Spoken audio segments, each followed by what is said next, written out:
Junu Kim, a triple S-rank hunter, returns from a dangerous dungeon raid and finds himself surrounded by reporters hungry for answers. Rumors about an international invitation are already spreading, but before he can respond, a citizen steps forward and accuses him of assaulting a cleaning staff member.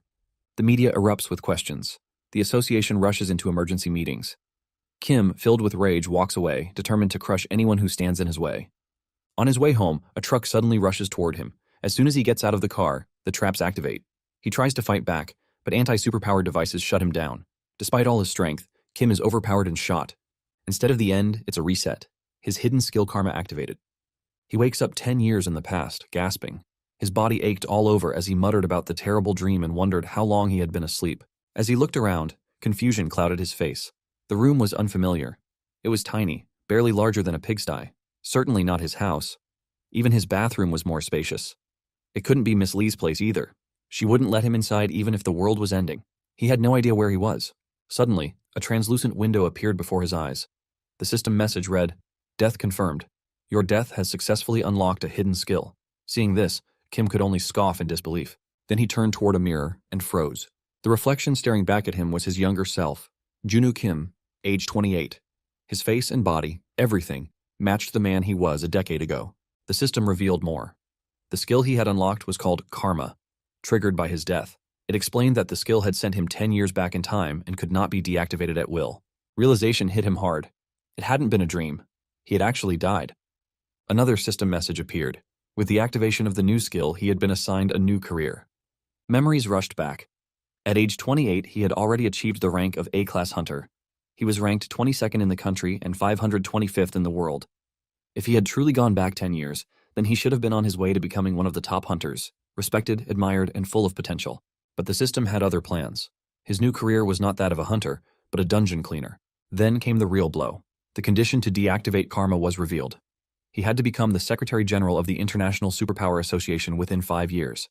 If he succeeded, the skill would deactivate and he would return to the moment before his death. If he failed, he would perish completely. The countdown had already started. 4 years, 11 months, 29 days, 20 hours, 32 minutes, and 48 seconds remained. The weight of the condition left him stunned.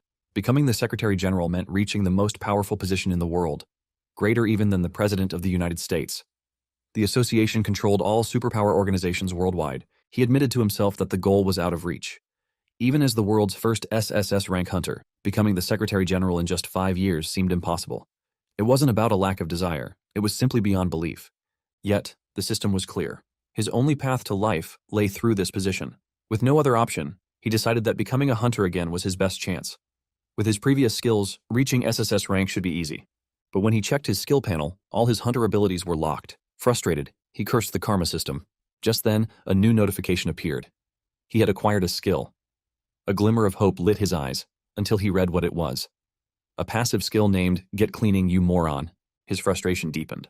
Lying back on the bed, he tried to make sense of everything. He had returned 10 years in time, only to become a dungeon cleaner. His past achievements had vanished, and his skills were sealed. He wondered if he truly had to go through with the cleaning job. As a former SSS rank tanker, it felt like a blow to his pride. But more than that, he needed to find out who killed him. The group responsible had been highly trained. They might have been a civilian guild, or maybe sent by the association itself. Just then, his phone rang. He picked up the call, and a man introduced himself as his boss, Park. The man asked if Kim was coming in to work today, mentioning that he was already an hour late. He also noted that the previous dungeon had been quite a tough one. Kim silently recalled his new assignment, being a dungeon cleaner, all thanks to karma. Park chuckled and assured him that today's task wouldn't be as hard. In the background, another man scoffed, calling Kim a coward who had ditched the job. A second voice tried to calm things down, but the first man continued, complaining about being kept waiting and calling Kim useless. Kim, still on the call, heard it all.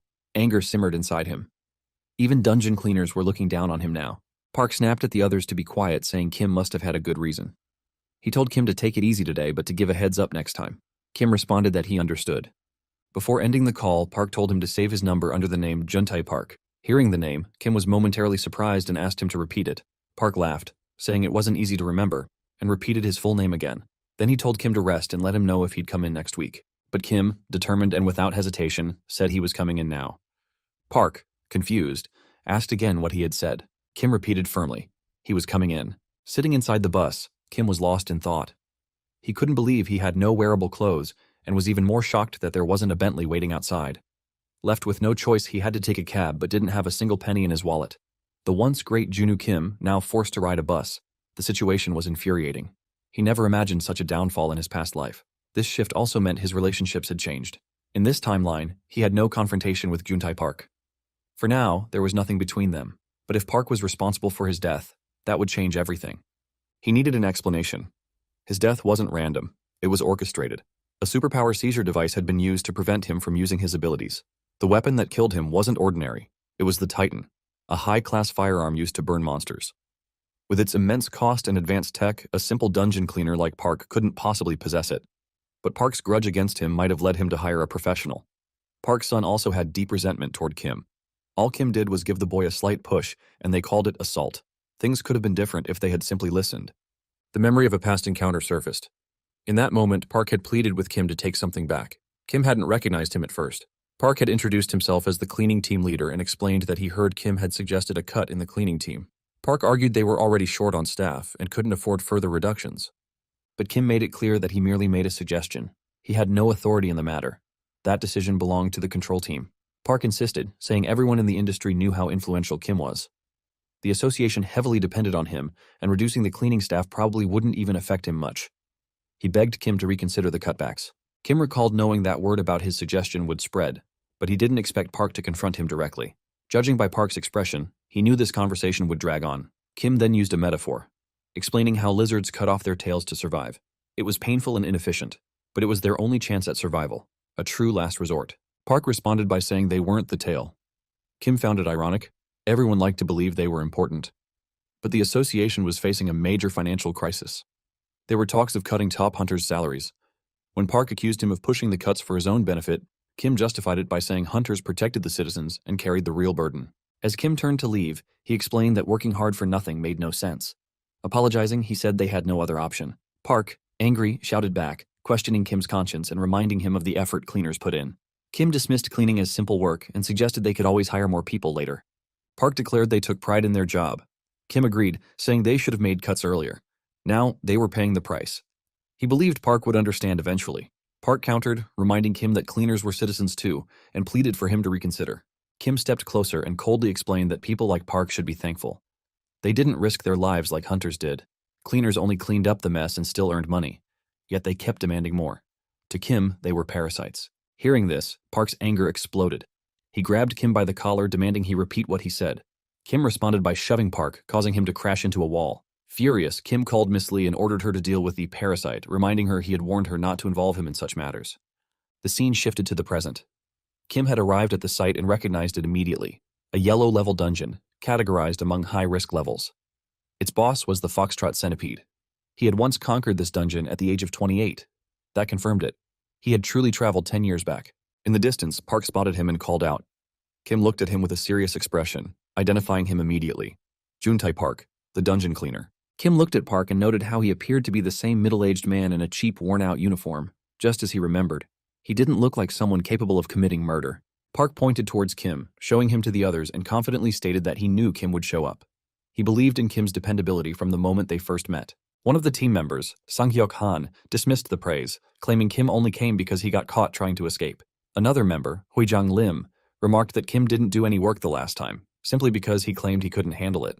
Soyeon Moon, the only woman in the group, questioned Park's insistence on bringing Kim, saying the four of them were enough. Park cut them off and got straight to business, asking Sang-hyuk about their remaining time. Sang-hyuk informed him they only had 45 minutes left. Park was shocked, and Sang-hyuk sarcastically suggested they thank Kim for putting them an hour behind schedule. Park urged everyone to hurry before they received another scolding. Handing Kim a respirator, Park said it should fit just fine. Kim looked at it, puzzled. Park asked if there was an issue. Kim responded that it wasn't necessarily a problem, but asked what dungeon cleaners actually did. At that moment, the story provided context about the Korea Association of Supernatural Ability Management, commonly known as the Association.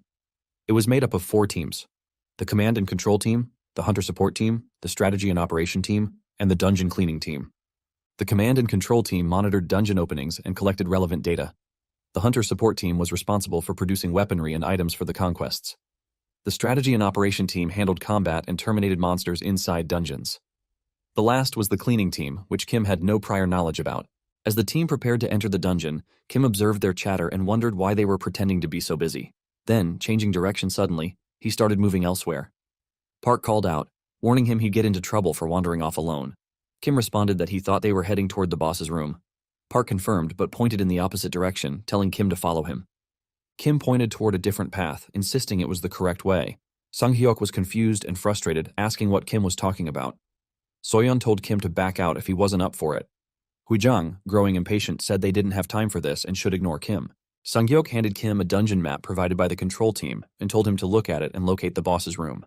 Kim considered that previously subdued dungeons were always mapped out by the hunters who completed the conquest.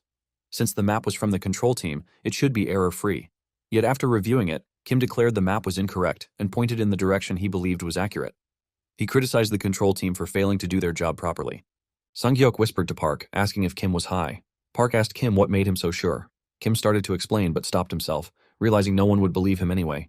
He brushed it off and told them to lead the way. The team resumed walking. Park then pointed out the time left before the dungeon would close and asked Kim if he had heard about that before. Kim realized what Park meant. All dungeons perish after a conquest, usually within 2 hours.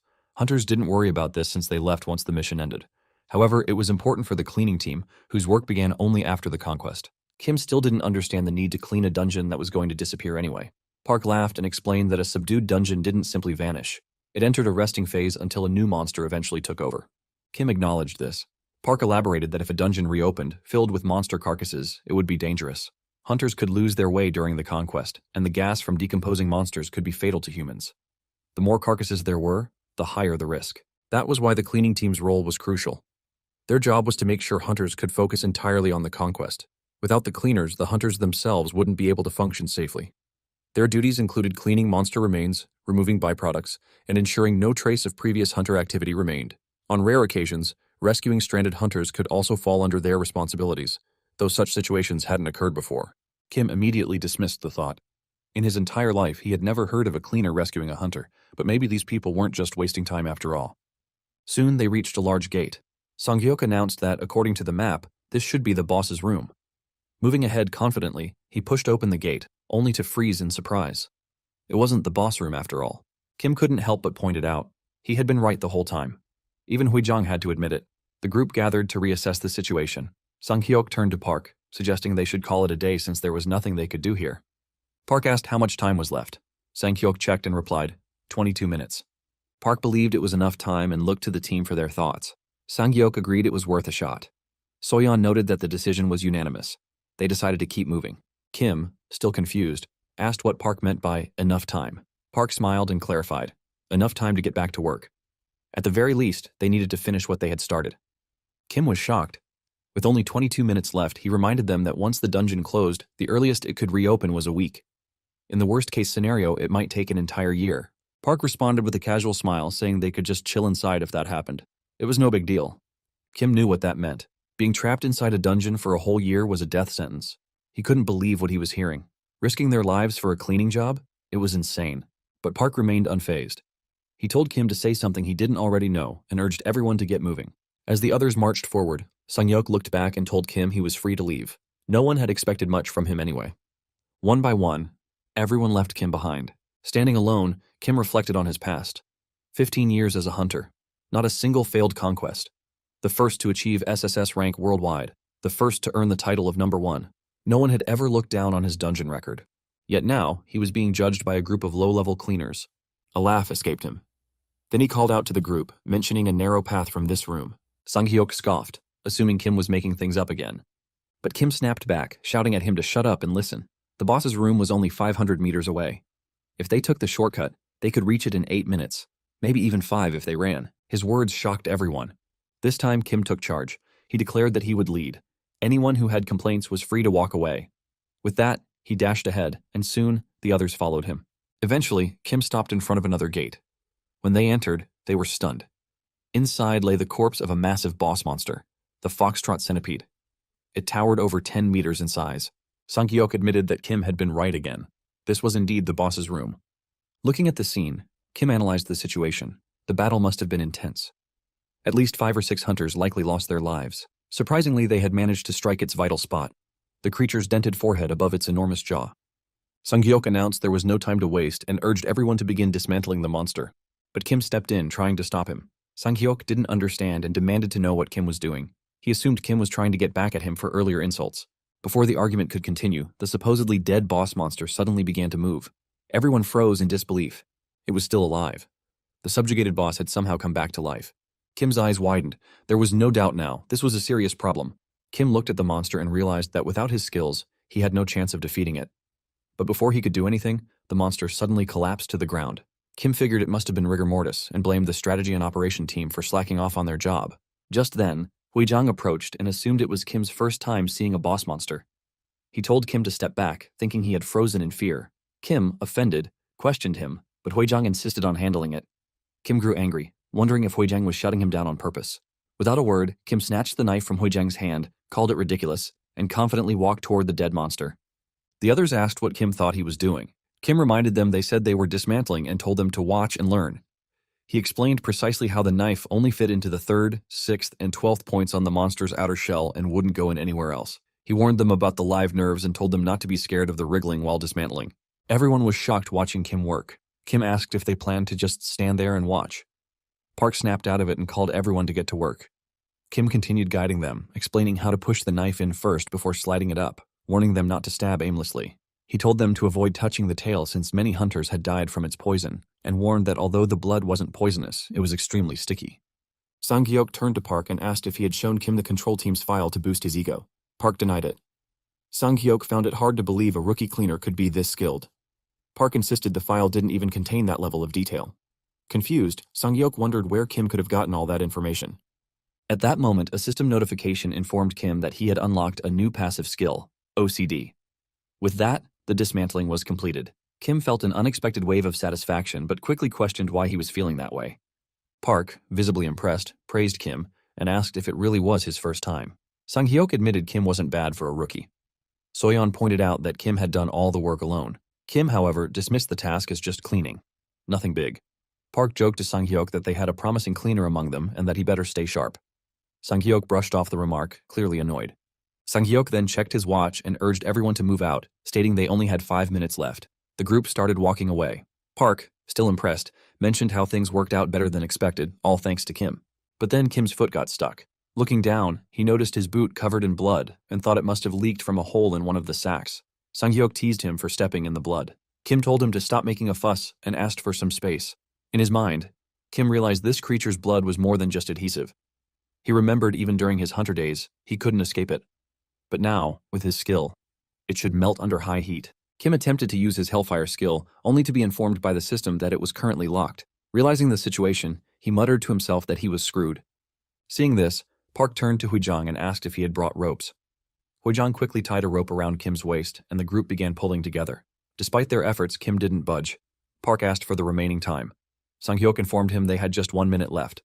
Park called out to pull again on the count of 3. Then, without hesitation, he told Kim to remove his hazmat suit. Soyeon protested, saying gas levels were too high and it was dangerous. Park shouted back, asking if she'd rather everyone get trapped inside. Kim, confused, wondered why they were willing to risk themselves for him. He compared them to lizards that cut off their tails to survive, thinking these people were even more foolish than that. Still, he began removing his hazmat suit. Park ordered everyone to leave. Sang-hyuk asked what his plan was. Park replied that those who still had a chance must survive. Sang-hyuk refused, stating he would rather stay. But Park shouted that it was an order. Hearing this, Sang-hyuk reluctantly started walking away, announcing that 10 seconds remained. With only a few seconds left, Park rushed to Kim and helped him remove the suit. Then the two of them began sprinting toward the exit. With 5 seconds remaining, the others had already exited the dungeon. As the timer hit 0, the dungeon gate shut, but Kim and Park made it out just in time. Seeing them escape safely, the rest of the group erupted in relief and happiness. Kim stood there overwhelmed by the thought that he had almost lost his life, just from cleaning up monster carcasses in an empty dungeon. At that moment, Park extended a hand toward him, asking if he was all right. Kim grasped it and confirmed he was fine.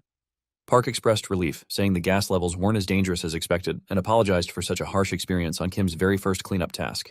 He tried to lighten the mood by calling it a learning experience, but Kim, still shaken, thought to himself that he had barely survived. Curious, Kim asked what Park meant by first cleanup task. Park smiled, revealing that this was just the beginning.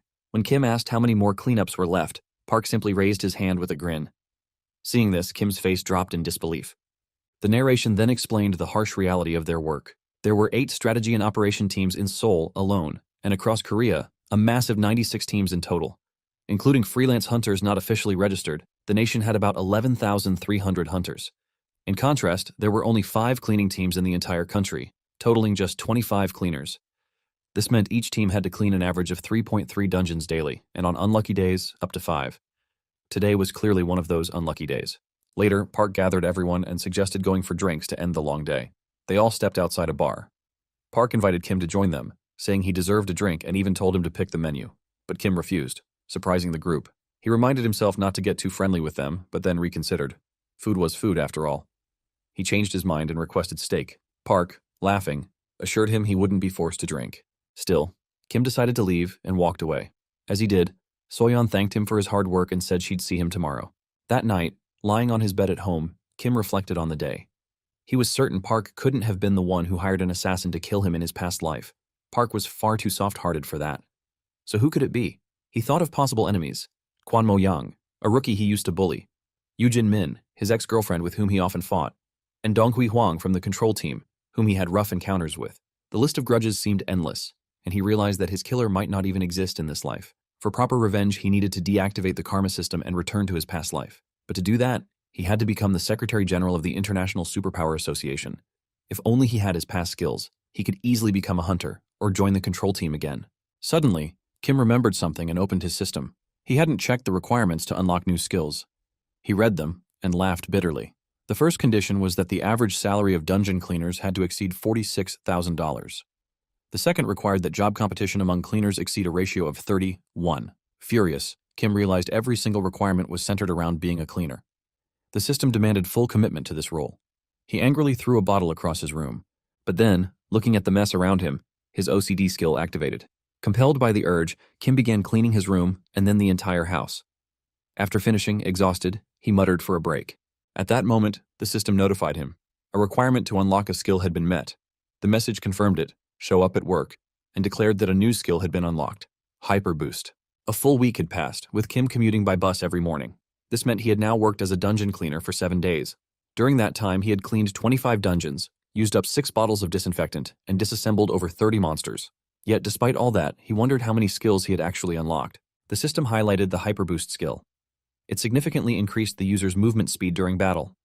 Kim reflected on how absurd it was that this skill was unlocked simply by showing up to work. Though it was an efficient movement skill without an attack skill to pair it with, it held little value. Worse still, it was useless for cleaning, as it only activated during combat. Realistically, earning $60 million a year as a dungeon cleaner or making the job the most preferred career seemed impossible. Everyone knew dungeon cleaning was one of the most extreme jobs out there. Some of the skill requirements seemed a bit more achievable. The system listed them: interest from association leaders for unlocking 1 counter, and a budget increase for unlocking Hellfire. Among these, getting the attention of the association leaders seemed most doable. With Kim's knowledge as a former SSS ranking hunter, he believed he could provide advice useful for the next decade.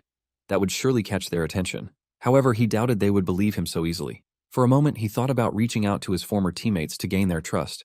But with over 1 million hunters out there, he realized it wasn't a practical idea. Continuing this way, he feared he might be stuck as a cleaner forever. As he stared out the bus window, he suddenly panicked, realizing he had missed his stop. Arriving late at the worksite, Kim noticed only 2 people were present and wondered why the others weren't there. Sang-hyuk mentioned that not everyone was like Kim and that the boss had gone to get more disinfectant. Soyeon explained that Huijang was taking some time off for personal reasons. Kim was irritated they were 10 minutes behind schedule and couldn't believe the timing. But Sang-hyuk pointed out that Kim himself was 10 minutes late. Kim admitted missing his stop. With a smile, Sang-hyuk handed him a coffee and told him to drink it while waiting. Kim noticed a change in Sang-hyuk's attitude since the first day. He assumed Sang-hyuk was surprised he hadn't quit yet. Kim then asked about the delay and suggested they get a head start. Sang-hyuk responded that the others weren't done yet. Kim asked what they were doing and Sang-hyuk told him the conquest was still ongoing. Looking at the dungeon ahead, Kim realized he didn't recognize it. Judging by its appearance, it could only be an intermediate blue-level dungeon at most. It didn't seem very challenging, so he couldn't understand what was taking so long. Sitting to the side, he figured there wasn't much he could do and assumed it would be over soon. But 30 minutes passed. Kim's patience wore thin and his irritation grew. He muttered angrily, frustrated with how long it was taking. Just then, Soyeon spotted the hunters returning. They emerged from the dungeon in a badly injured state. Seeing them, Kim could only think of how unworthy they were of their salaries. Among the returning hunters, Kim noticed a girl with long, silky hair and pale, smooth skin. The sight startled him. He recognized her immediately. Minju Kim. She had once been a junior hunter on his team, but he couldn't understand what she was doing there. Minju looked directly at him and asked if he had something to say. Kim replied that he didn't. However, deep down he was furious. Of all people, why did it have to be her? Earlier, he had thought about contacting his former teammates, but she was an exception. That woman had always despised him for no reason. He recalled a time when he suggested she retire after a severe injury. Her reaction had been intense. She cursed him out harshly, despite his intentions being considerate. Her pride was nasty and unrelenting. Still, he admitted, she had undeniable potential as a hunter. As Kim stood silently, Soyeon turned to him and asked if he knew the hunter who had just walked out of the dungeon. She had noticed the way he was staring at her. Kim denied it, saying she just looked like someone he knew. Soyeon nodded but remarked that his intense frown had made her think the woman might be his ex. Hearing this, Kim grew irritated and snapped back, calling it nonsense. Just then, Park arrived and asked if something had happened. Kim replied that it was nothing, but Sang-hyuk, grinning, added that it was just Kim seeing his ex. This pushed Kim to shout at him to shut his mouth. Without wasting more time, Kim moved ahead and told everyone to stop fooling around and get back to work. They entered the dungeon, and Kim observed that it was a blue-level building dungeon. An entire building turned into a dungeon. Soyeon asked if he had researched this one too. Kim admitted he hadn't, only that the boss was a humanoid monster. He thought about how the team had been constantly bombarding him with questions about dungeons and monsters over the past week. He had been feeding them fake information, yet somehow, it seemed to convince them. Park gathered the team and reminded them that finding byproducts in a building dungeon was tough. Everyone was instructed to search every corner carefully and check for blood pools at the bottom of staircases. Then, Park told Kim to accompany him to the boss's room. Inside, they came across a corpse. Park expressed his dislike for humanoids, as they looked too much like human corpses. Kim identified the creature, a humanoid monster named Vega. It appeared female and was about 5'2" in height. Kim assessed that there was no need to dismantle this one. Park agreed and asked if something was wrong. Kim replied there was nothing, but something didn't sit right. He recalled that Vega wasn't a particularly dangerous monster. As long as one could dodge its quick movements, it was manageable. That's why he couldn't understand why Minju had struggled with it. A decade ago, she had been a B-ranked hunter. Though that might not sound like much, B-rankers were still powerful. Without her injury, she could have become an S-ranker. Kim remembered how skilled she was with a sword. Despite her stubborn nature, her technique had always been sharp and fast. She was not someone who would ever struggle against a blue-level boss. Park called out to Kim, asking if he planned to stand there all day and whether he expected Park to carry everything on his own. Kim snapped out of his thoughts and said he had just gotten lost thinking. He reminded himself that none of it mattered anymore. Minju was a stranger now. As Kim bent down and examined Vega's body, he noticed the knife wounds. Something about them made him pause. The marks seemed familiar. The realization hit him hard. Could it be Minju? Outside another dungeon, Kim stood waiting, lost in thought. It was 5 a.m. He had only slept for 2 hours, and this marked the third day in a row filled with nothing but bad luck. He hadn't been this busy even during his active hunter days. Frustrated, Kim complained to Park, wondering why they couldn't be called only after the dungeon was cleared. He questioned how long it was going to take. Park responded calmly, saying they wouldn't know until it was over, and that they should be used to this by now. Kim understood. It had already been an hour, and even he could tell Park was just as irritated. Soyeon, noticing Kim's drained expression, told him he looked exhausted. Kim admitted feeling a bit tired and asked how she was holding up. Despite looking worn out herself, Soyeon simply replied that she was all right. But Kim didn't believe it. She clearly didn't look okay. Moments later, hunters began exiting the dungeon. Among them, Kim's eyes immediately landed on Minju. He was stunned. Out of all the hunters and dungeons, he kept running into her again and again. Their eyes met for a brief moment before they both looked away. As Minju walked past, she muttered under her breath, wondering why he always got in her way. Kim felt anger rising within him. Then, his mind flashed back to the knife wounds he had seen on Vega's corpse. He wondered if he should tell her. But what was the point? He still hadn't moved on from the last words she had said to him. The memory pulled him into the past, to the hospital, where Minju lay recovering. Kim had come to see her.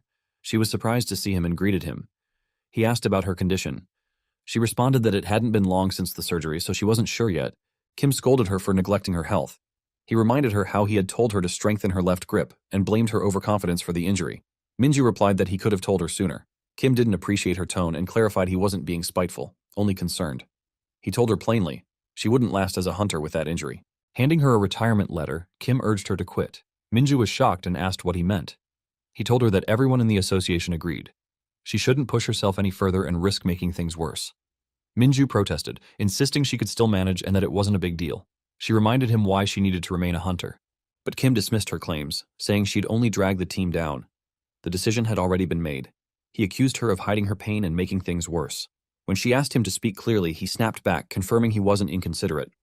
Minju responded that she had spoken up, many times.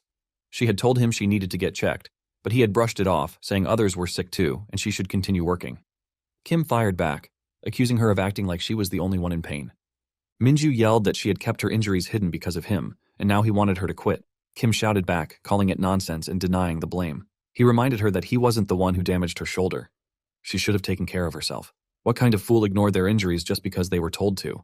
Minju replied coldly that she was still capable and that rehabilitation would help her recover. Kim questioned who would cover for her while she was gone and pointed out that a swordsman with a bad shoulder couldn't do much. He sarcastically suggested she join the cleaning team. That's when Minju asked him if he had ever seen her as a partner. Kim was caught off guard and asked what she meant. She dismissed it, saying it was a stupid question and that she was probably just disposable to him anyway. Kim lost his temper. He yelled that she clearly didn't care anymore. He admitted he had never enjoyed her company and accused her of never taking his orders seriously. Now she was acting like she was smarter than him. Minju calmly agreed. She had never liked him as her boss. He never cared. He always looked down on them. That's the gaze he gave them every single time. Kim, filled with rage, dismissed her again and said he didn't care what she called him. Minju responded by slapping him and with bitter finality told him she hoped he would do better in his next life.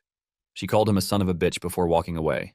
Back in the present, Kim stood in silence, remembering everything. He admitted to himself that he had said hurtful things. She had tried to tell him about her injury, but he couldn't even recall listening. Most likely he had told her to just suck it up without thinking twice. Now it was too late. He realized that if it weren't for the injury, Minju could have become a great hunter. He just never thought the consequences of that injury would show up this early. Kim called out to Minju. Surprised, she pointed to herself, asking if he meant her. Kim signaled toward her and gave her some advice. He told her to strengthen her left grip. Minju looked confused and asked what he was talking about. Kim explained that relying too much on the right hand while holding a sword puts extra pressure on the shoulder. Although her current posture might allow for faster attacks, it would quickly wear out her shoulder. To reduce the strain, she needed to use her left hand for support. He emphasized that the key was to balance the pressure between both hands. Minju made an odd face and responded with a half-hearted agreement. Watching her reaction, Kim assumed she was probably thinking that he, just a cleaner, was babbling nonsense. As he entered the dungeon, Kim muttered to himself that it wasn't his business anyway. He brushed it off, suggesting she go get checked if she wanted. Minju, left behind, wondered aloud what that was all about. The next morning, the scene shifted to a hospital room. A doctor informed Minju that she had been lucky. There was inflammation in her right shoulder. While not serious yet, if left untreated, it could have led to a major injury. The doctor prescribed her some medication and warned her to improve her posture. Confused, Minju asked what he meant. The doctor explained that her overall balance seemed off and advised her to strengthen her left grip. Hearing this, Minju was startled. She realized the cleaner from before had said the exact same thing. By evening, the scene shifted again. Kim was exhausted from the day's work. Park addressed the team, commending everyone for a job well done. Sang-hyuk approached Kim and pointed out that he wasn't handling things properly. Kim asked what he meant. Sang-hyun teased him, saying he shouldn't keep his ex waiting. Just then, Kim noticed Minju standing nearby. He was taken aback, wondering what she was doing there. Seeing Minju, Sang-hyuk leaned toward Park and quietly mentioned that she was Kim's ex. Park chuckled and suggested they give the two some space. Wrapping up the day, he bid everyone goodbye. Sang-hyuk added that it must feel nice to have someone waiting like that. As everyone left, Kim turned to Minju, asking what she wanted. He was clearly exhausted and mentioned needing to catch the last bus home. Without a word, Minju drew her sword and placed it on Kim's shoulder. She asked how he knew and questioned who he really was. Kim, surprised and annoyed, thought about how she dared to place a sword against his neck. Minju demanded an answer, wondering why he had suddenly gone silent. Kim asked what exactly she expected him to answer. She pointed to her shoulder, telling him not to pretend like he didn't know. Kim figured she must have gotten it checked and casually claimed it was just a wild guess. He explained that he only wanted to prank a hunter using things he read online. Minju didn't buy it. She argued that her sword skills were confidential and never made public. Somehow Kim had known her posture and even which muscles she relied on. Kim regretted getting involved. He acknowledged that Minju had exceptional swordsmanship, and it wasn't the kind of information a dungeon cleaner should have access to. If the association found out, they might suspect him of being a spy. To cover himself, Kim explained that he had noticed the sword marks on the monster carcass. Some marks were ordinary, but a few stood out. The deep vertical slashes supported by the right arm were clear, but the follow-up cuts were much shallower. That pattern made it obvious her left-hand grip was weak. He pointed out that Vega, the boss monster, was known for its nimble movements. It wasn't especially dangerous, but its speed made it tricky. A common strategy was to counterattack its fast movements. However, he found no signs of such counterattacks on the body. For someone of Minju's skill, not using that strategy meant one thing. She couldn't keep up with Vega's speed. Minju was stunned by how accurate his observations were. She admitted she had felt momentary pressure on her shoulder. Kim responded that she probably didn't pay much attention to it earlier, but in the middle of a fight the symptoms would have been more obvious, especially for a swordsman. Though not a swordsman himself, Kim thought about how he could give such advice so confidently. It was simple. He had once been the first all-class hunter in history. Suddenly, Minju's expression lit up with excitement. She claimed she knew it. He must be a freelance hunter. The suggestion caught Kim off guard. He asked what she was talking about. Minju went on, explaining that she had heard of A-rank freelance hunters in the city. Hidden masters with elite skills who only appeared in advanced dungeon raids. Or maybe, she guessed, he was a high-ranked hunter from the civilian guild. Kim denied it. He insisted he wasn't a hunter. Minju, still curious, asked what he was then. Kim pointed out that it should be obvious. He was just a cleaner. That should answer everything. He turned to leave, thinking it was clear what she wanted. She had probably hoped to benefit if he turned out to be a powerful hunter. But right now, he was nothing more than a dungeon cleaner. There was no reason for her to get involved with someone like him. Just then, Minju thanked him. Kim paused, surprised. He wondered if she had really just thanked him. Minju then spoke again, politely adding a final comment. The next day, inside the strategy and operations team building, the head of the team, Soo-young Lee, questioned Minju about her sudden request for a vacation. Minju calmly replied that the support team also believed she needed some rest. Soo-young asked if it was because of her previous checkup results. Minju confirmed it. Soo-young expressed disbelief, saying that taking a vacation for shoulder pain would have been unthinkable during his time. Minju added that it could also be an opportunity for personal growth. Soo-young scoffed at the idea, claiming it sounded more like a vacation with her boyfriend. Minju denied it, insisting it wasn't like that. Curious, Soo-young asked what it was about. Minju explained that she wanted to improve her swordsmanship. When asked where she planned to take classes, she said it would be through a personal tutor. Soo-young was shocked and asked if she had found herself a martial arts master or if it was her boyfriend again. Minju clarified that the tutor was a cleaner, someone from the dungeon cleaning team. Soo-young exploded in disbelief. He couldn't understand how an actual hunter like her could even think of learning swordsmanship from a cleaner. He said he'd rather see her take kendo classes. Minju insisted she would handle it on her own. Soo-young pressed further, asking if it was the cleaner who had told her to get her shoulder checked. Minju was startled and wondered how he knew. She suspected the support team might have said something. As she recalled the nurse, she silently cursed her. Soo-young angrily claimed the cleaner was overstepping. He couldn't comprehend what a hunter could possibly learn from a cleaner. Minju responded that nothing was decided yet. She had asked him before, but he had rejected her. Soo-young was frustrated, questioning what there was to learn from someone with nothing to teach. Minju stood firm. She said she would ask again, and keep asking until he accepted. Soo-young gave up, telling her to figure it out on her own. He reminded her that a large-scale conquest was scheduled in a few weeks, so she needed to be back by then. Minju thanked him, and as instructed, left the office. After she was gone, Soo-young muttered to himself in frustration. He couldn't believe what the world had come to. A hunter learning from a cleaner? The idea was ridiculous. He worried about how other teams might perceive this. If the head of Team 2 heard about the clearing team being involved, the consequences could be severe. Immediately, Soo-young made a call, asking if the general manager was available. When the person on the other end asked about the purpose of the call, he said he needed to speak to the general manager directly. There was something important he needed to share. Several days later, inside a dungeon, Kim was working alongside his team, humming a tune as he went about his tasks. He recalled how, a few days ago, he had unlocked a new skill. According to the system, the skill was granted due to increased interest from the association in the dungeon cleaning team. The skill acquired was called One Counter. Kim reflected that he hadn't done anything special, so he didn't understand why the skill had been unlocked. Still, he figured the outcome mattered more than the reason. Just then, Park approached him. Kim asked what was going on. Park hesitated, saying he didn't want to interfere in Kim's personal matters but was curious why Minju was there. Kim explained that he had brought her along. With Huijung still absent, he thought having an extra pair of hands would help. Park acknowledged the practicality but pointed out that Minju was a hunter. If the association found out she was doing cleaning work, it could lead to serious trouble. Kim silently admitted that he wasn't thrilled about bringing her either. The scene then shifted to a few days earlier, where Minju had knelt before Kim with her sword placed in front of her. She asked him to teach her swordsmanship. Kim was stunned. He couldn't believe a hunter would ask a cleaner for such training. He immediately realized it was going to be a difficult situation. To avoid giving a direct answer, Kim told her he would think about it, but only if she helped with cleaning duties. Deep down, he believed her pride as a hunter wouldn't allow her to accept such a condition. To his surprise, Minju lit up with excitement and asked if cleaning was all she needed to do. Back in the present, Kim found himself overwhelmed. Things weren't going the way he had expected. He had clearly underestimated her. He thought she was all pride and ego, but she willingly took on the chores. Now he wondered how he had ended up involved in all this. Minju, struggling to clean a stubborn stain, called out to Kim, addressing him as master. Kim immediately scolded her, reminding her not to call him that. He approached and explained that scrubbing wouldn't help. The blood was a mix of human and monster, and cleaning it required care. First, the human blood needed to be wiped with a mop. Then, the monster blood had to be melted with fire.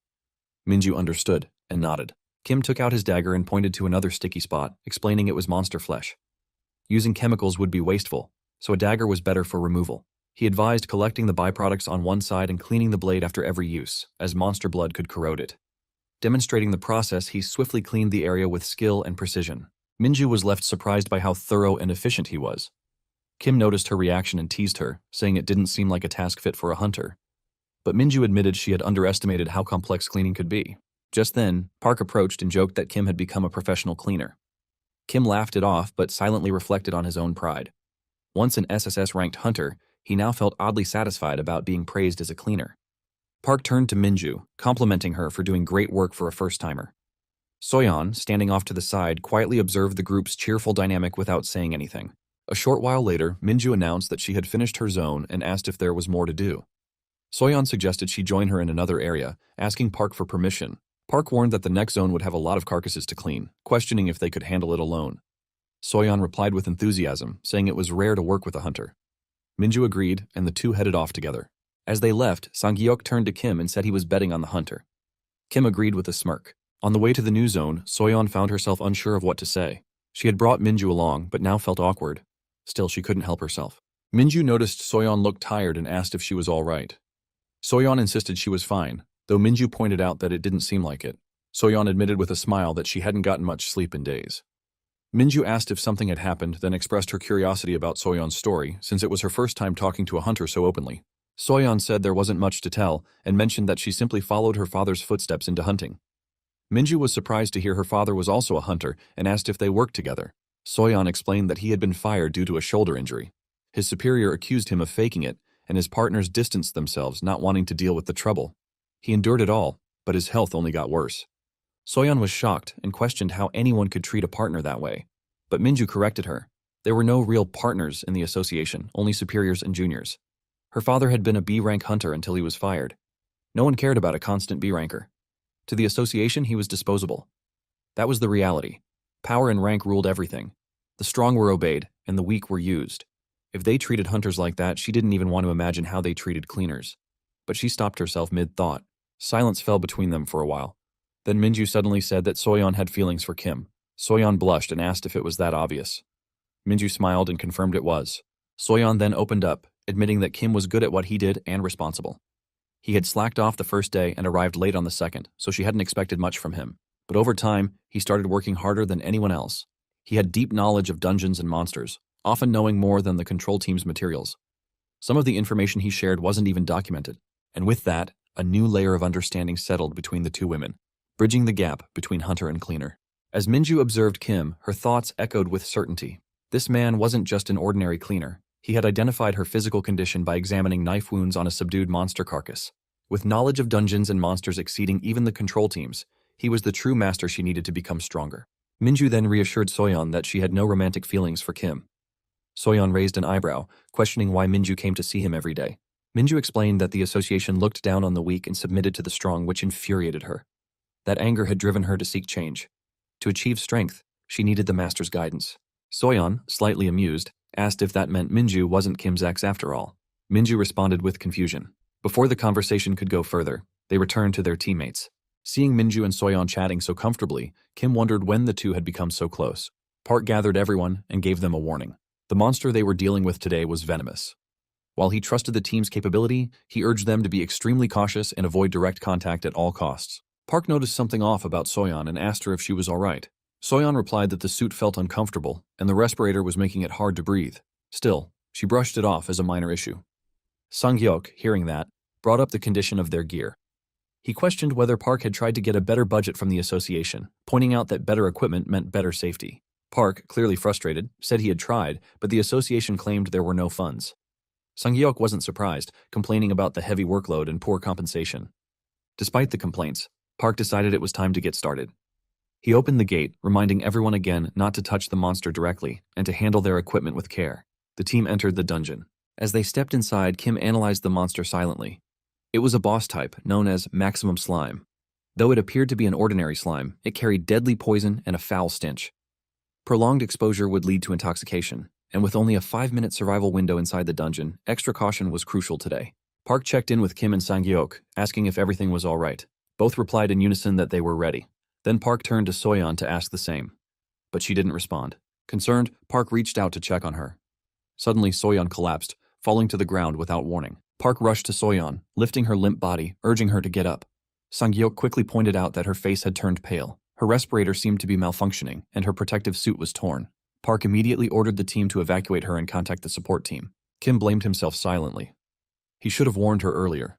But now, it was too late. The support team would never arrive in time to administer the antidote.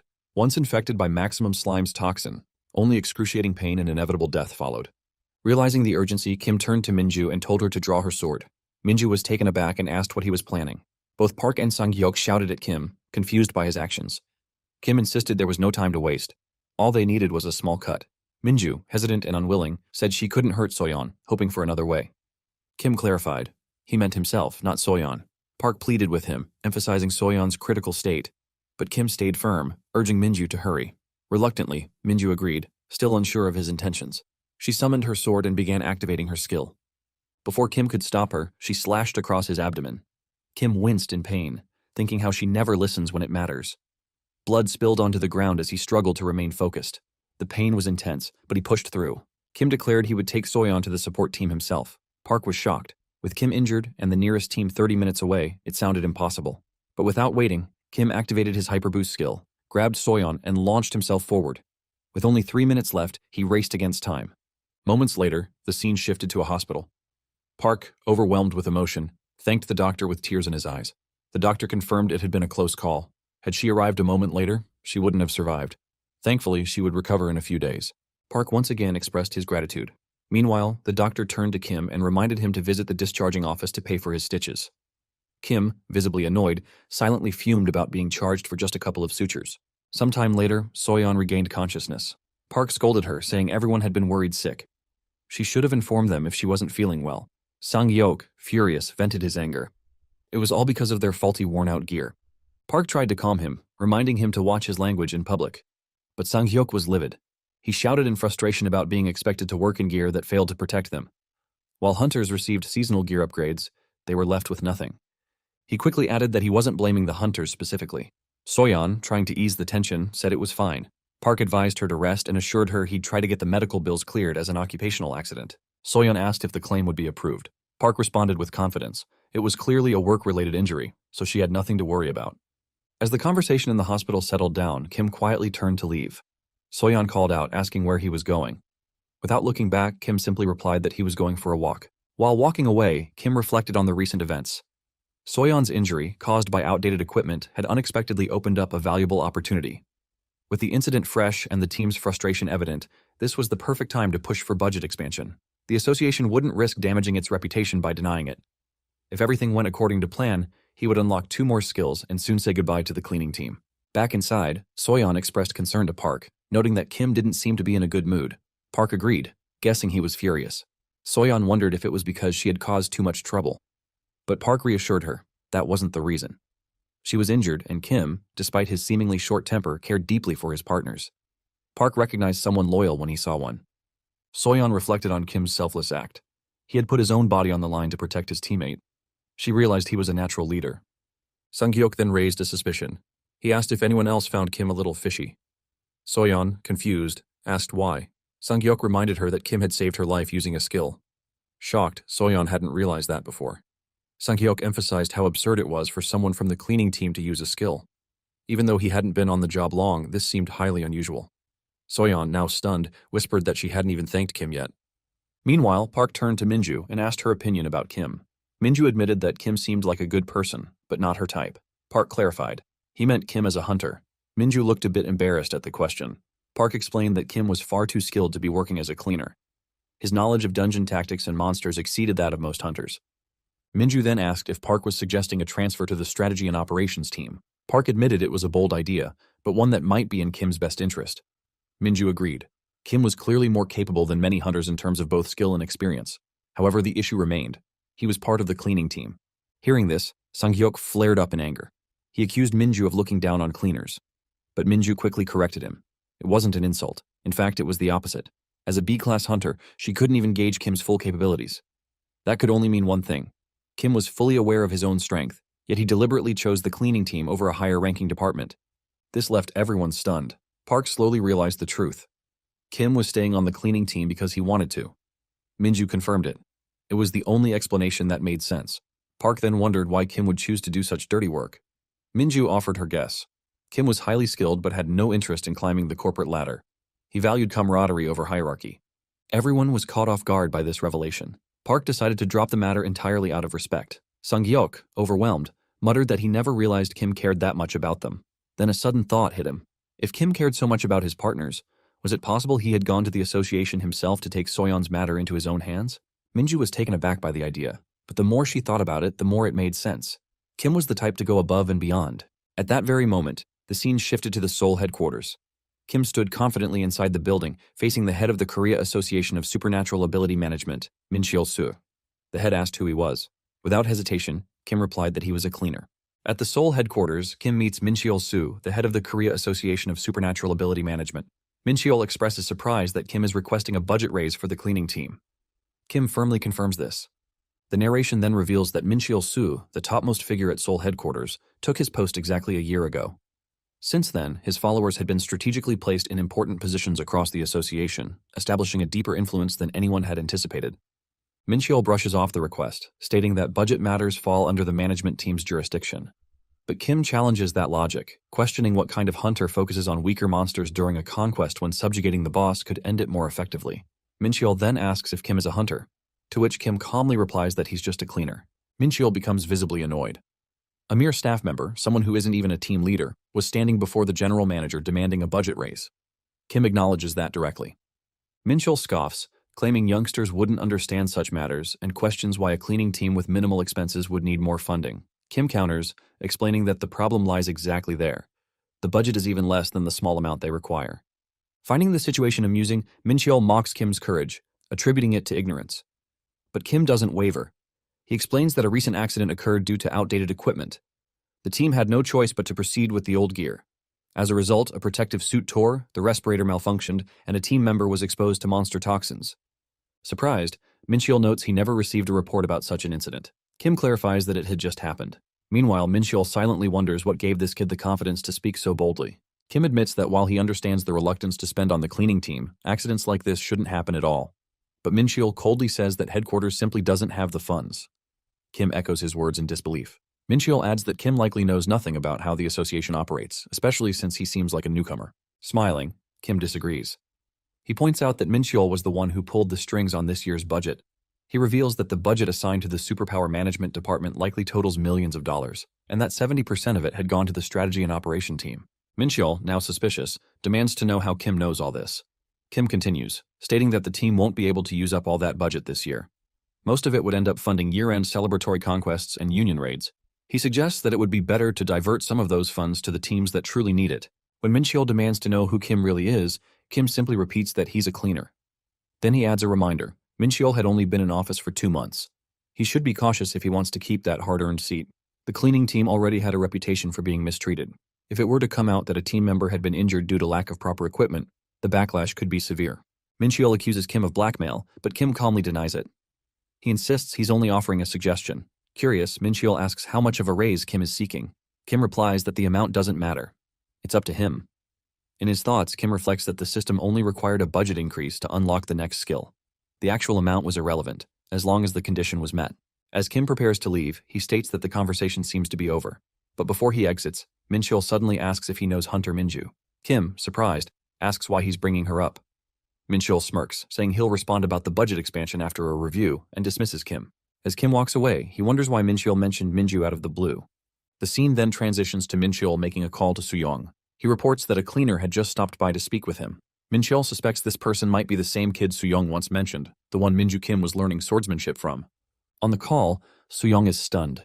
A cleaner came to meet the general manager directly? Min Cheol, however, is convinced this person isn't really a cleaner. He confesses that the visitor had access to insider information and might be someone from within the association itself. Though the excuse was a budget proposal for the cleaning team, Min Cheol believes that wasn't the real objective. Soo-young finds this news promising. He had been planning to teach the cleaning team a lesson anyway. Now, with this information, He remarks that it's time to show them who's really in charge. The next day, the atmosphere among the team was tense. Park looked at a newly posted notice with disbelief, questioning the absurdity of the disciplinary action being taken. Sang-hyuk, equally furious, couldn't believe what he was reading. Instead of compensation, they were met with a disciplinary notice, which made no sense to him. He turned to Minju for answers, expressing how unfair and unreasonable the situation was. Minju, just as shocked, admitted she was astonished too. Park read the notice aloud. The reason for the disciplinary action against Soyeon Moon was cited as a violation of the prohibition on side jobs. The accident, they claimed, was a result of accumulated fatigue caused by her secondary work. Sang-hyuk exploded in anger, frustrated by the reality that they weren't even paid enough for the work they did. Park continued reading. Soyeon's accident was being dismissed as personal negligence, not an occupational hazard. Compensation was denied, and the authorities claimed there was no evidence that outdated equipment had caused the incident. Hearing all of this, Kim couldn't help but think to himself, Min Cheol-soo had truly chosen this path. Soyeon, trying to remain composed, told Kim not to worry. She said she was fine and that it was just a written warning. She had never expected the claim to be approved anyway, but Kim's mind was somewhere else. He wasn't worried about the warning itself. It was the skills tied to this situation that concerned him. Sang-hyuk then approached Kim, expressing genuine respect. He had heard about how Kim confronted the general manager and praised him for his courage, calling him a real badass. Park echoed the sentiment, saying they had all heard what happened. Even if the results were unfortunate, Kim's efforts wouldn't go unnoticed. Kim, however, was baffled. He wondered how they all ended up interpreting things this way. Soon after, Park and the rest of the cleaning team began heading into the dungeon for another shift. Park rallied the group, reminding them not to let Kim's efforts go to waste. He encouraged them to give their best and also advised Soyeon to go easy on herself. Soyeon responded cheerfully, assuring everyone that she was doing fine. As Kim watched them leave, he grew more puzzled. The more he thought about it, the less it made sense. He hadn't asked for much, just a small budget raise. He didn't press charges. So why were the authorities suddenly digging into side jobs and issuing disciplinary actions? Was there another reason behind their extreme reaction? Minju, standing nearby, seemed troubled. She wondered aloud if this could be her fault. Kim asked her what she meant. Minju explained that when she had requested some time off, she mentioned the cleaning team to her boss. She admitted that her boss hadn't looked too happy about it at the time. Now, she was starting to believe that might be the reason behind all this. Curious, Kim asked for her boss's name. Minju told him it was Soo-young Lee from Strategy and Operation Team 1. She asked if Kim knew him. Kim immediately recognized the name. Soo-young Lee was a known associate of Min Cheol-soo. He was someone who had risen to a leadership role despite lacking capability, notorious for his frequent power trips. With a knowing smile, Kim muttered that he had expected it.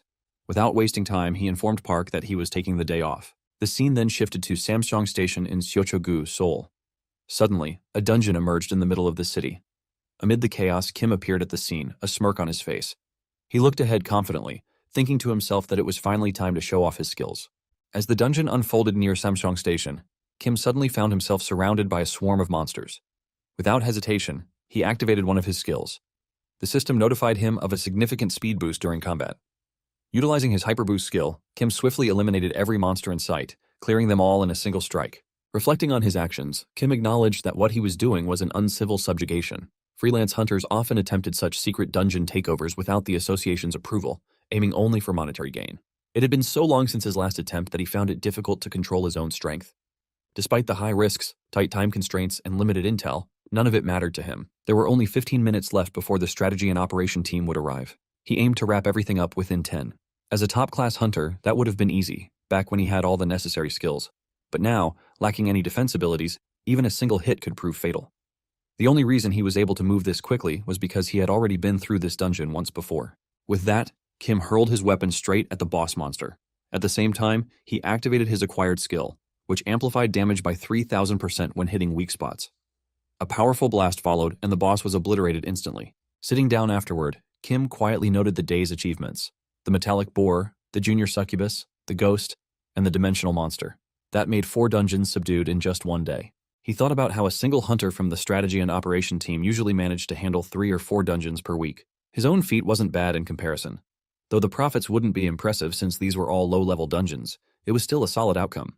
Soon, vehicles from the association filled the area. Kim realized that he had likely triggered an emergency alert at headquarters. In their eyes, an unknown hunter had just cleared a dungeon without permission.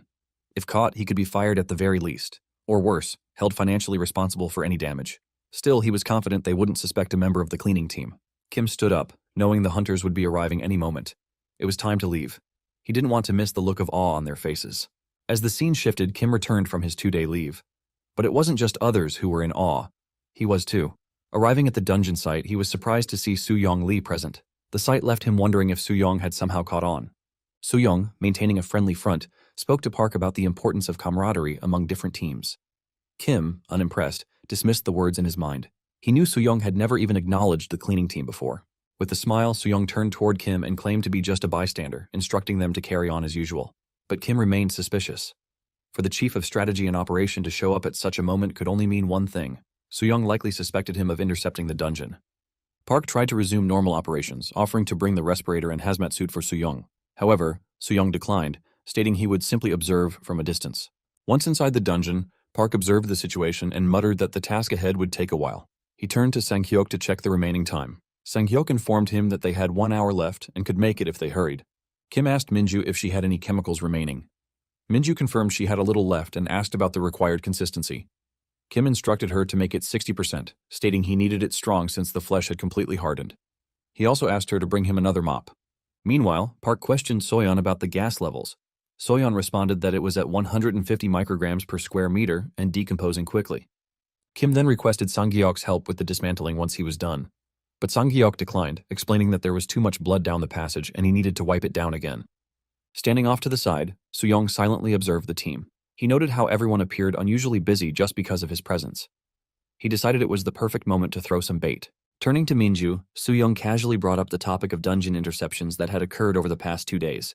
Kim, overhearing this, grew tense. Minju still thought he was currently just a hunter. But if she found out about the interception during his leave, he feared the entire team might turn on him. Kim suspected that Soo-young was trying to feel him out.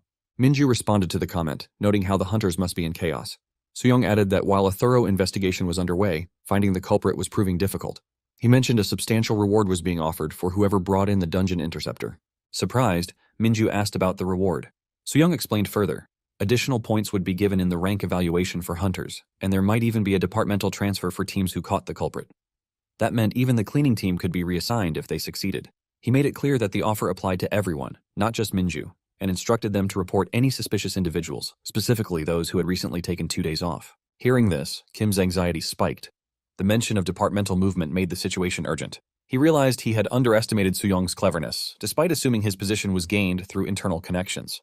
Breaking the tension, Park approached Kim and asked about his injury from the previous day. He reminded him to be more careful when dismantling monsters. Soyeon chimed in, pointing out how lucky Kim was to have been injured yesterday instead of today when Mr. Lee was present. Sang-hyuk added that he saw it coming, having noticed Kim humming through his work. Park remarked that Kim had gotten too comfortable from all the compliments lately. Park then turned to Soo-young, joking about how unfortunate it was that no suspicious individual was found among their team. Soo-young, however, wasn't convinced. Park continued, pretending to lament that if the interceptor had been on their team, they could have reported him and earned a promotion. Sang-hyuk joined in, vowing that if they found anyone fishy, they'd bring him straight to Soo-young. He declared himself a man of no loyalty, but one who always kept his word. Witnessing all this banter and performance, Soo-young silently questioned whether the cleaning team had lost their minds from all the cleaning. The next day, the scene shifted. Soo-young, now fully convinced, made a phone call to Min-cheol. He reported that he had found the culprit, confidently claiming that the cleaner was behind the recent dungeon interceptions. He noted that there had been no further incidents since the cleaner returned to work. Min-cheol, however, responded differently. He suggested they simply let the cleaning team be. Startled, Soo-young questioned the decision. They had clear evidence and only needed to take disciplinary action. He asked whether Min-cheol truly intended to let the culprit off the hook. Min-cheol calmly responded that they had stirred up a hornet's nest. That cleaner, he revealed, was no ordinary employee. Then Min-cheol revealed Kim's true identity, leaving Soo-young completely stunned. Inside a busy bank, a child pointed at Kim and commented to his mother that the man was bleeding. The mother, alarmed, hushed her child, warning that the scary-looking man might hear him. Kim, meanwhile, was lost in thought, reminding himself of the reason he intercepted the dungeon. If he couldn't secure a budget, he would have to create one himself. Elsewhere, Soo-young was on a call with Min-cheol, questioning his decision. He insisted they had clear evidence linking Kim to the interception. Min-cheol informed him that someone had just made an anonymous donation to the cleaning team. It wasn't a large sum, but matched the estimated profit from the recent dungeon incident.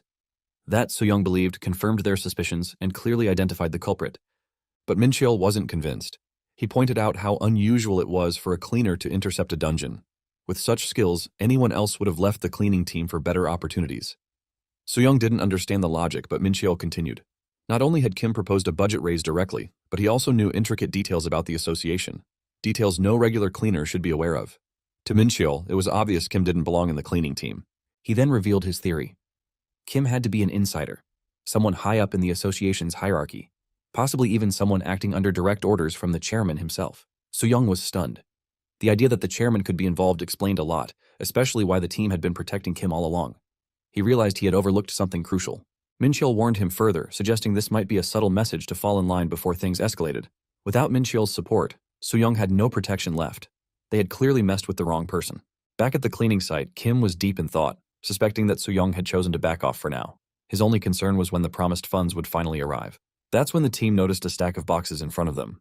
They were surprised, wondering what it could be. Sang-hyuk and So-yeon opened the boxes to find brand new hazmat suits and respirators. Park observed that they were also packed with respirator parts and gloves, possibly sponsored by the headquarters. Kim assumed the anonymous donation had finally been put to use. Just then, Park received an official notice. Kim figured it would state how the donation came from an anonymous source, but the amount seemed far too generous for the value of 20 million won. Park, reading the document, was shocked to discover the amount was actually 200 million won. Kim, equally stunned, took the notice from Park and read it himself, confirming it was 10 times what he had donated. Sang-hyuk continued reading the notice aloud. After reviewing the recent accident, the association had concluded that outdated equipment, caused by lack of funding, was the primary reason behind the mishap. As a result, the Seoul headquarters had decided to slightly increase the team's budget. So-yeon was surprised to hear about the budget raise. Sang-hyuk read on. The association also offered its deepest sympathy to So-yeon for her injuries and would provide compensation. The compensation amount totaled 100 million won. Overwhelmed with emotion, tears welled up in So-yeon's eyes. She turned to Kim, asking if he was behind it. Kim denied it. Sang-hyuk pressed him again, but Kim repeated it wasn't him. Park, still in disbelief, mentioned that this was the first time he'd seen the association change so drastically. Kim found it odd as well. The association was never the type to reverse its decisions or provide generous funding. Park pointed to the written notice, saying the decision had been revised and that was all they needed to know. It didn't matter who did what anymore. So-yeon agreed, accepting the explanation. Park sighed, noting it would take forever to move all the equipment to their office. He joked that whoever delivered it should have carried it in for them. Kim, surprised, asked if they even had an office. Park confirmed they did, though it hadn't been of much use before. Minju asked where the office was and offered to carry the boxes with Kim while the others went home. Kim resisted, saying he never agreed to help. But Park decided they would all do it together. Minju insisted it would be fine with just the two of them and looked to Kim for agreement. Kim responded with sarcasm, knowing full well Minju wouldn't take no for an answer. Soon after, while Kim was working, the system notified him that a new requirement had been unlocked, an expansion of the cleaning team's budget. Alongside that, he gained a new ability, the Hellfire skill. Kim was thrilled to see another skill added to his arsenal, thinking that he would be leaving the cleaning team very soon. Later, Minju approached Kim and brought up the recent dungeon interceptions from the past 2 days. Kim responded indifferently, implying he didn't care what she might do with that information. But Minju reassured him, saying she wouldn't report him just for a few extra points. She pressed on, pointing out that he had used the profits from those interceptions to fund the team's compensation and equipment. Kim was surprised she knew. Minju guessed that the rest of the team probably knew too, but they were deliberately ignoring it to avoid putting him in danger. Kim was shocked that everyone knew, even though he thought he had handled the matter carefully. Minju reminded him of the old saying, "You can't hide an awl in a bag," meaning true talent always stands out. She warned that while they let him off this time, they would now be keeping a close watch on him. In her view, his place in the cleaning team would no longer be secure, but Kim took this as a good sign. He thought maybe she was trying to push him higher up by reporting to the higher-ups. For a moment, he appreciated tagging Minju along with the cleaning team. He believed he was finally close to escaping the nightmare of this lowly post. However, Minju smiled and said something unexpected. She believed that Kim actually wanted to stay in the cleaning team. She offered to help him remain there for as long as he wished. While she admitted she couldn't do much now, she promised that once she reached a higher rank, she'd support him properly. Kim was instantly irritated and wondered if she was messing with him. Just when everything seemed to be going smoothly after the interception incident, a new problem emerged. As the team entered a dungeon for their next assignment, they found it completely trashed. The walls were covered in profanity written in monster blood, and monster corpses were scattered intentionally. So-yeon was shocked, feeling that things had gone too far. Sang-hyuk, visibly angry, urged Kim to join him in confronting those responsible, specifically, the Akudant hunters. Kim wasn't interested. He reminded Sang-hyuk that if those responsible didn't admit anything, there was no point in confronting them. He believed it was better to ignore them and let things settle on their own. Despite his calm demeanor, Kim knew the hunters from the operation team were the ones behind it. As much as he wanted to confront them directly, he couldn't afford to stir up trouble. He needed to stay quiet and continue unlocking his skills. He believed they wouldn't keep this up forever, but he was wrong. The harassment continued for 4 straight days.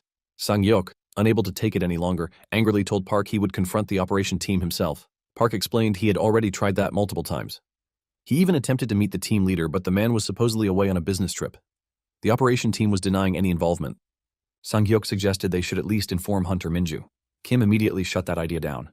When Sang-hyuk pushed back, Kim, now visibly angry, told him not to do anything because he was going in himself. He also told the team not to clean that dungeon. Kim was furious. He was amazed at the immaturity of the hunters who had kept this up for days. But what truly impressed him was their dedication to annoying him.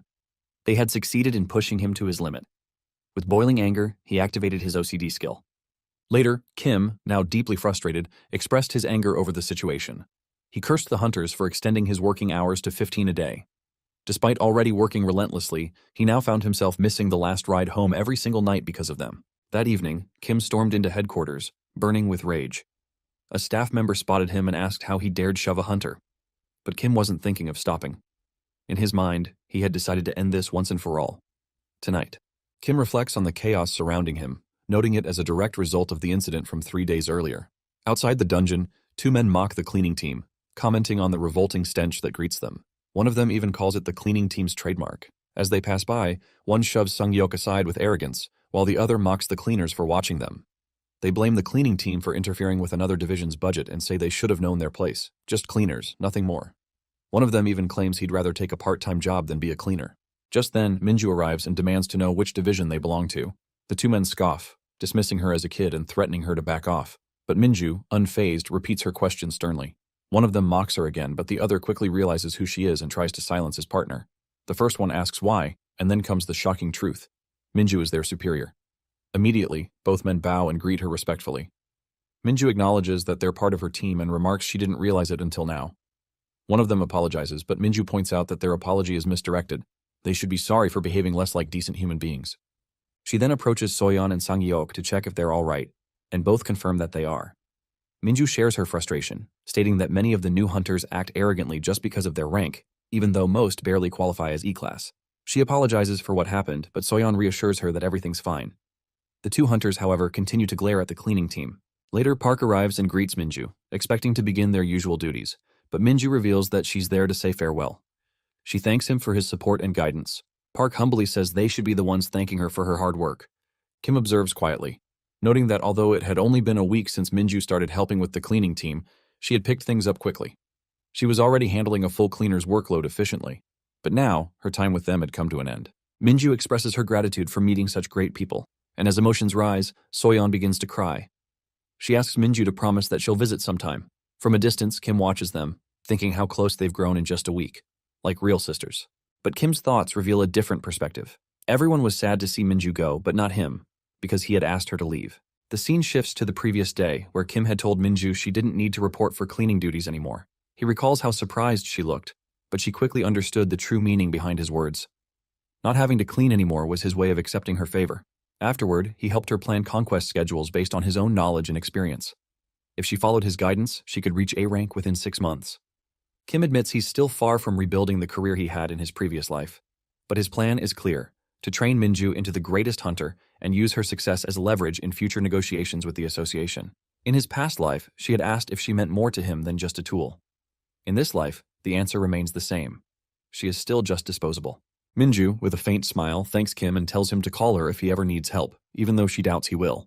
Kim responds with a simple acknowledgement. Kim then informs us that all of this happened the very next day after Minju left the cleaning team.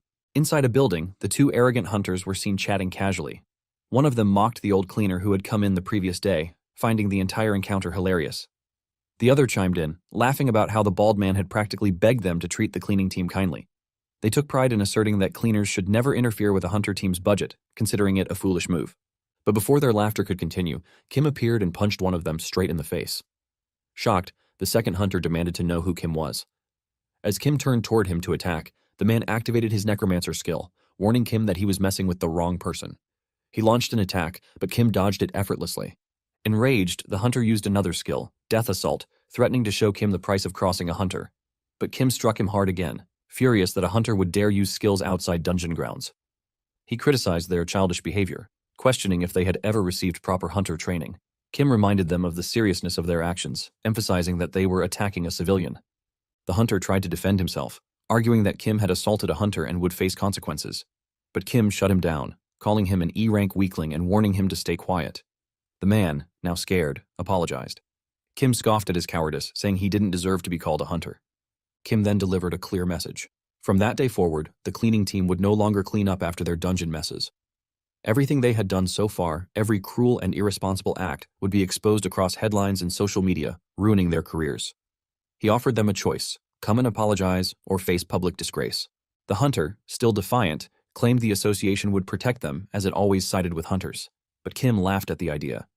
He reminded them that they were mere E-rankers and far too insignificant for the association to bother covering for. He warned them again: apologize or make things worse.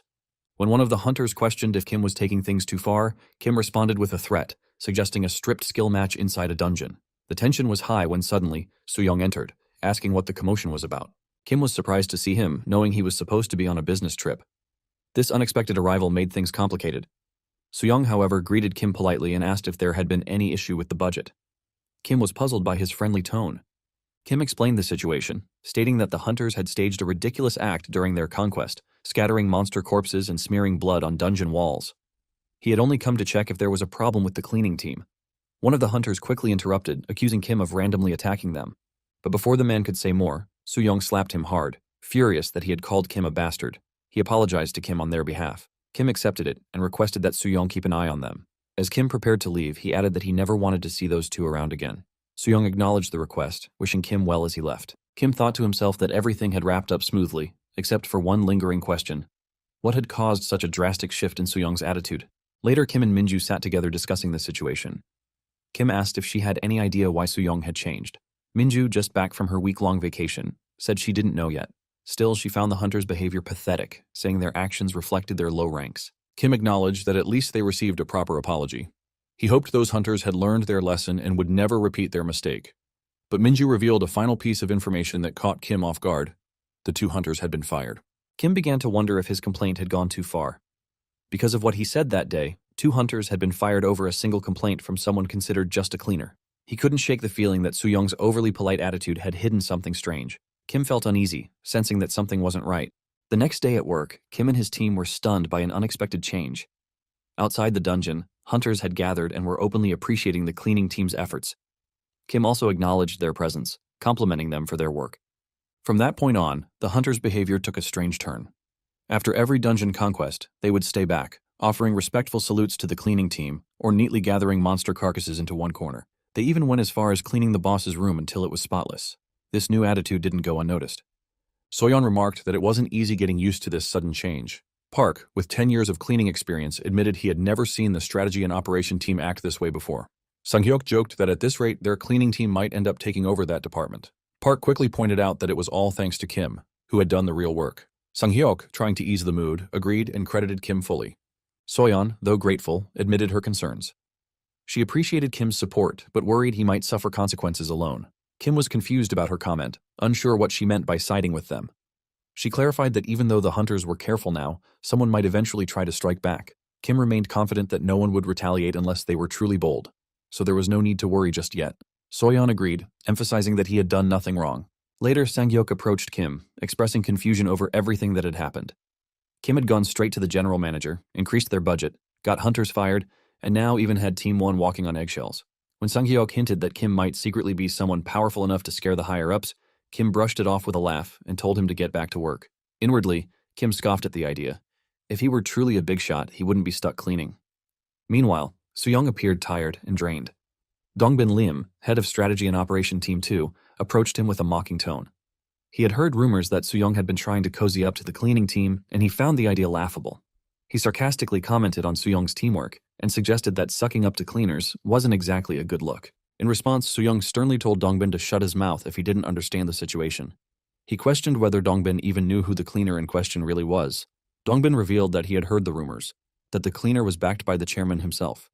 He then mocked the idea, claiming that connections never lasted long in the industry. According to Dongbin, real credibility came from rising through the ranks alone, not by relying on powerful allies. Growing impatient, Soo-young warned him to stop stirring trouble, but Dongbin continued, offering to fix the problem for him. He insisted on taking care of the cleaner from the association, who, in his opinion, didn't know his place. Dongbin said he'd handle it as Soo-young's superior. Soo-young asked about his plan. Dongbin claimed it was nothing major, just following proper protocol. In his view, the cleaner wouldn't survive a fatal mistake, no matter his connections. When Soo-young questioned whether the cleaning team had made any errors, Dongbin admitted that nothing had happened yet, but they would ensure something did. This made Soo-young uneasy. He could sense Dongbin had something dangerous planned. Dongbin laughed and pressed further. He questioned whether Soo-young truly intended to keep siding with the cleaners for the rest of his career. He reminded him of his rank as an elite and leader of Team 1 and warned that the situation was spiraling out of control. Soo-young pushed aside the comment and asked for clarity. Dongbin hinted that he wasn't asking for much in return, just cooperation. He brought up that Team 1 was scheduled for a large-scale conquest the following week, a multi-zone dungeon operation in the Yeongdongpo area. The mention of that dungeon visibly shocked Soo-young. The scene shifts to a detailed overview of the upcoming multi-zone dungeon, a unique dungeon that only opens its next area after the previous boss is defeated. While it usually qualifies as a standard green-rank dungeon, its complexity arises from the fact that no one can exit unless all bosses have been subdued. Because of this, the operation demands intense preparation, requiring an entire month for planning and another for execution. Amid this discussion, Dongbin expresses interest in taking over the operation. His request sparks a sharp reaction from Soo-young, who yells at him for being insane. But Dongbin calmly reveals that the general manager has already approved the handover and only asked him to discuss it with Soo-young. Soo-young reflects on Dongbin's tendency to steal credit by hijacking the achievements of others. Yet, with the cleaning team involved, he finds himself in a tough spot. He realizes he can't afford to directly harm them. Frustrated, he thinks that if Dongbin manages to remove the cleaning team, it would still count as a win for him. Eventually, he agrees to the deal, but warns Dongbin to keep him out of any fallout. Dongbin, pleased with the outcome, mentions a rising star on Soo-young's team, Minju, and requests her assistance. Soo-young is irritated at how Dongbin always seems to know such internal details, but reluctantly tells him to take whatever he needs. Meanwhile, Kim is seen sitting on a bus, deep in thought. He notes how things have shifted since he regressed into his current body. With each success, unlocking skills has become less demanding. He also considers the fact that the cleaning team hasn't had any new applicants for months, and takes it as a sign that they are stable for now. Soon, a system message appears for Kim, informing him about a locked skill that requires him to initiate a joint project with another department. Kim realizes he would have ignored such a condition earlier, but with how the operation team behaves now, this might actually be achievable. As he examines more locked skills, he sees one that seems attainable, increasing public interest in the cleaning team, unlike the improbable wage increase. Suddenly, Kim receives a call from Minju. When he answers, she informs him about an upcoming large-scale conquest scheduled for the next week and that she has been appointed the leader of the subjugation squad. Kim immediately thinks of the multi-zone dungeon and wonders if this conquest is related. He compliments her rising value, but Minju brings up the real concern. The cleaning team has been requested to participate in the conquest. Kim is visibly shocked. Soon, the scene shifts to the interior of a building where hunters begin to grumble upon seeing the cleaning team. One of them vents that the cleaning team first took their budget, now their jobs, and is now even taking over their responsibilities. Another sarcastically blames their lack of connections, suggesting that favoritism is at play. The hallway buzzes with tension as more hunters gossip. Soyeon checks on Park, who assures her he's fine. Just then, one of the hunters gathers everyone, asking them to take their seats since the meeting is about to begin. Kim silently fumes, noting how low-ranked hunters are testing his patience. He turns to Minju, pointing out that multi-zone dungeons are usually assigned to Team 12, and the people present don't belong to her team. Minju explains that while it was originally her team's project, she heard that Soo-young handed it over to Team 2. Confused, Kim questions why Soo-young would give up such a major operation after months of preparation. Minju replies that the team leaders held an exchange, but she doesn't know the specifics. At that moment, Dongbin enters the room and greets everyone. Kim immediately recognizes him and thinks to himself, "That bastard, Dongbin Lim." Kim grew increasingly angry as he remembered how Dongbin used to steal credit for his performances during his rookie days. Dongbin had built a reputation for hijacking others' projects, and now he was the leader of Strategy and Operation Team 2. Minju noticed something off and asked Kim about it. Kim warned her to stay away from Dongbin, believing she would gain nothing from associating with him. Later, Dongbin began the briefing. He explained that the estimated time for the conquest was 24 hours. He reminded everyone that a multi-zone dungeon couldn't be exited unless all zones were cleared. Those who wanted out had until the end of the day to inform him. The operation would take place in the Yeongdongpo area and would be split into 3 groups. He warned that during the 24-hour-long operation, subjugated monsters would begin to decompose, releasing gas that could interfere with the conquest. This issue would be handled by Cleaning Team 3. Since it was a large-scale project, the team would receive a generous bonus. Dongbin then addressed the cleaners directly, asking if they could handle it. Park responded with confidence. Kim considered the offer seriously. It was an excellent opportunity to work alongside the strategy and operation team, earn a bonus, and start cleanup right after the conquest. It was highly efficient. More importantly, it was a chance for Kim to unlock a new skill. He feared that rejecting this joint operation might mean missing out forever, as their team was just a cleaning crew. But despite the temptation, Kim ultimately declined. He informed Dongbin that they wouldn't participate. Dongbin was visibly shocked. A short while later, Soyeon asked Sang-hyuk why Kim would reject such a rare opportunity. Sang-hyuk agreed. It seemed like a dream job with a bonus, and he wondered if Kim had simply backed out. Minju asked Park for his opinion. Park believed Kim was just trying to protect the team. Minju agreed, realizing that although the briefing made it sound simple, the operation was actually dangerous. It was a continuous 24-hour task packed with endless monsters. Park began to cry, understanding that Kim must have predicted the danger and rejected the offer to shield them from blindly accepting it. Soyeon also became emotional, realizing Kim had their best interests at heart. Sang-hyuk admitted that Kim often made his intentions hard to understand, and he had assumed Kim just didn't want to take part. Park, now smiling through his tears, stated that their team would not participate. Inspired, Minju announced she was considering backing out too. Park and Soyeon were shocked. Soyeon reminded her that she was the team leader. Park asked if she was doing this only because of them. Minju clarified that she had never felt confident about the role. Deep down, she didn't feel skilled enough to lead yet. But more importantly, her master had warned her not to get involved with Dongbin. Taking her master's advice felt like the right decision. Park smiled and said that made sense. Meanwhile, in a quieter moment, Soo-young thought about Dongbin and laughed to himself. He felt Dongbin got what he deserved and wished he had seen his shocked face in person. When he met Dongbin, he teased him, mentioning how badly things had gone. He reminded Dongbin that he had warned him. Kim wasn't an easy target and likely understood everything from the start.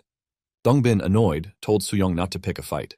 Soo-young asked if he really thought his team could handle the operation alone. He had even heard Minju Kim had backed out. Dongbin, clearly irritated, told him to back off. Soo-young, still amused, asked if Dongbin planned to hire the civilian guild, only to reveal that he had already spent 200 million won of the budget. Enraged, Dongbin asked to borrow Soo-young's connections and demanded access to the required personnel list. The list, issued under the authority of the general manager, was essentially a forced operational order. Disobedience could result in disciplinary action or even enforced resignation. Fuming, Dongbin cursed Kim for daring to anger him despite being so inexperienced. A few days after the earlier incident, Kim learned that Dongbin Lim had managed to obtain the required personnel list. This left both Minju's team and Kim's team with no choice but to join the conquest. As the cleaning team arrived at the dungeon site, they noticed a large crowd gathered in front. The size of the conquest had clearly drawn media attention. Seeing this, some team members commented on the situation. Sang-hyuk wondered if they might get interviewed. Park joked that he would have shaved had he known the media would be present, while Soyeon regretted not showering that morning. Kim noticed Minju looking tense and reminded her of her position as the leader of the conquest. He told her to stay brave and act confident, warning that nervousness in a hunter could make citizens uneasy. He emphasized the need to hold her head high and stay composed, pointing out that real challenges lay ahead during the operation. Minju responded that she usually performed better in real situations. Kim advised her to focus solely on subjugation once inside the dungeon, without worrying about his team. Minju agreed but asked him to keep his radio on just in case. Kim warned her not to call unless she felt she was near death. She acknowledged this with a brief reply. Before entering, Park called for a final supply check. Kim confirmed they had 10 liters each of hydrogen peroxide, diluted hydrochloric acid, and saline. Soyeon added that the vacuum compressor and EVA film compression pack were ready, with no issues in goggles or respirators. Kim also confirmed they had enough food and water. Park stated that although it would be tough, things would go smoothly as long as they followed procedure. He encouraged the team to get pumped up for the mission. Some hunters observing from afar mocked the cleaning team's behavior, saying they looked like they enjoyed making fools of themselves. Meanwhile, Dongbin approached Minju, noting her presence with the cleaning team. He expressed hope for the conquest's success for both of them. Minju politely agreed. Nearby, Soyeon expressed surprise to Kim about Dongbin's presence, assuming he wouldn't attend since Minju was leading. Kim explained that it was rare for the team leader not to lead a conquest, but sometimes they appointed a capable hunter for such tasks. In this case, it was Minju. He admitted that Minju was capable of leading, but there was a deeper reason behind Dongbin stepping back. Dongbin lacked field experience and had only ever planned operations. In reality, he had never led a conquest himself and was used to piggybacking on others. Dongbin reassured Minju that he'd be on site during the operation and offered to handle any problems that arose. Minju respectfully acknowledged his words. However, Dongbin found her tone slightly off and took note of her attitude. Dongbin then addressed the cleaning team, reminding them there should be no delays in their work. Kim calmly assured him that everything was under control. Dongbin, growing irritated, silently challenged Kim's confidence, eager to see how long he could keep up that attitude. With all teams now present, Dongbin instructed Minju to proceed. She agreed and began briefing all the hunters. She reminded everyone that the subjugation would be divided among 3 teams, A, B, and C. Each team would take turns clearing zones in a rotating cycle until the entire dungeon was cleared. She also emphasized the joint operation with the cleaning team and expressed her confidence in their expertise. She added that in case of an emergency, the cleaning team could also be contacted for help. This unexpected line shocked the hunters and even left Dongbin stunned. Kim was equally surprised, questioning her intentions silently. Dongbin quickly corrected her, suggesting she had meant the strategy and operations team should be called in an emergency. Ignoring the tension, Minju unsheathed her sword and addressed all present. She instructed everyone to review the operation details one last time and prepare to begin once ready. With that, the dungeon opened. Kim looked ahead and signaled his team. It was time to start the dungeon cleaning. Inside the dungeon, all monsters had already been eliminated, and the cleaning team had begun their work. Soyeon expressed mild surprise at how manageable things seemed, admitting she was initially worried but now found it better than expected. Kim reminded everyone that despite the large scale of this operation, their role was limited to cleaning. He assured the team that they likely wouldn't even encounter the subjugation squad until the very end. Sang-hyuk seemed disappointed, pointing out that not getting to witness the conquest defeated the purpose of a joint operation. Park shut the idea down, emphasizing that they weren't hunters and needed to stay focused on their assigned duties. He instructed everyone to move on to embalming after disassembling was complete. He stressed the importance of vacuum packing each carcass separately to prevent decomposition before the conquest concluded. Sang-hyuk grumbled, noting it was the 100th time he'd heard that. Park insisted they needed extra caution, given it was a joint operation. Kim reflected internally, explaining that under normal circumstances, monster carcasses would have been incinerated immediately. However, with the conquest still ongoing, they had decided to embalm and vacuum pack the disassembled parts to keep them preserved. Feeling tired already, Sang-hyuk asked Park about lunch. Park reminded him they had just begun. Just then, Soyeon appeared with snacks. She offered chocolate bars to the team, having packed them just in case. Sang-hyuk perked up, surprised to know snacks were available. Soyeon offered one to Kim too, though she apologized for possibly distracting him, knowing how focused he stayed during work. Kim accepted, choosing a strawberry flavor. After their short break, Park urged everyone to get back to work. Kim thought about how, despite it being their first large-scale mission, the initial hours had passed without major issues. Their duties remained routine. However, as time dragged on, the contrast between them and the operation team grew. While the subjugation team proceeded smoothly, the cleaning team began to falter. At the 10-hour mark, fatigue started creeping in. By the 15th hour, Sang-hyuk injured his hand after dozing off, accidentally bursting a vacuum-sealed bag in the process. The team's pace continued to slow, and they gradually fell far behind the subjugation team. 18 hours into the mission, the strategy team contacted the cleaning crew through radio, alerting them that gas levels within the dungeon were rising. They demanded a status report. Park responded apologetically, admitting they were behind schedule. When asked about their current zone, he replied that they were working in Zone 5. The strategy team was shocked, revealing they had already completed Zone 10 and demanding to know why the cleaners were 5 zones behind. Park again apologized, explaining that they intended to take a quick hour-long break before resuming work. The strategy team exploded in frustration, asking if he had lost his mind. With gas levels rising, taking a break was unacceptable. Kim stepped in, explaining that the team was completely exhausted and operating far beyond their limits. He requested that a hold be placed on the subjugation and that the message be relayed to Minju Kim. But the strategy team rejected the request, citing that any delay would affect the projected end time of the conquest. Kim protested, arguing that continuing in their current condition was impossible. No one on the team had the physical capacity to move forward. Still, the strategy team dismissed his concerns, calling it a problem for the cleaners to handle on their own. In frustration, Kim demanded they send hunters who weren't actively working to help the cleaning team catch up. But the strategy team refused, questioning why any hunter should assist with cleaning. At this, Kim lost his temper and demanded to speak to Minju directly. Shortly afterward, Dongbin arrived at the scene and confronted the cleaning team. He scolded them, questioning what they were doing while gas levels continued to rise. He reminded them that they had claimed to have everything under control and accused them of slacking off. He warned them that their behavior bordered on misconduct. Kim, barely holding back his anger, demanded to know Minju's whereabouts. Dongbin dismissed the question, telling Kim it wasn't his business and accusing him of being unreasonable. He reminded Kim again not to interfere with the conquest. Kim snapped, yelling that they had been working nonstop for the past 18 hours without a single break. He asked if Dongbin expected them to function like machines. He stated that they couldn't continue any longer in such a state. Dongbin, unfazed, responded coldly, asking if Kim was giving up now. Dongbin suddenly exploded in rage, yelling about how the entire operation was now at risk because the cleaning team had failed to do their job properly. He reminded everyone that the hunters had worked tirelessly for weeks to prepare, and now their efforts were being wasted. He angrily declared that the team should forget about receiving any bonus. Kim, now clearly frustrated, questioned Dongbin's outburst, but Dongbin continued his tirade, accusing the cleaning team of slacking off, ignoring orders, and abandoning the operation. According to him, they had no idea how important this mission was, and he promised to make sure the cleaning team paid the price for their failures. At that moment, Kim started laughing.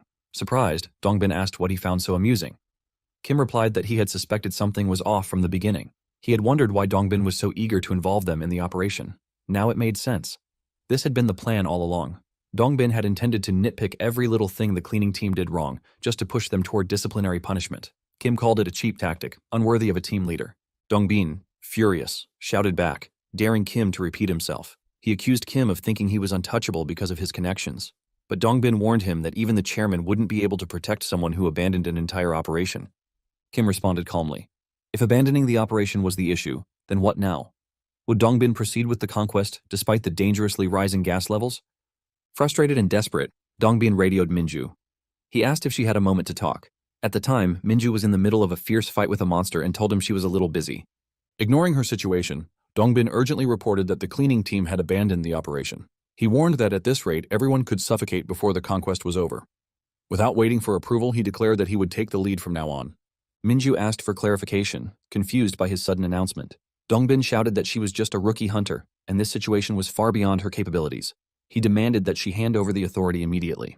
Kim, watching this unfold, muttered a sarcastic remark about how Dongbin never changed.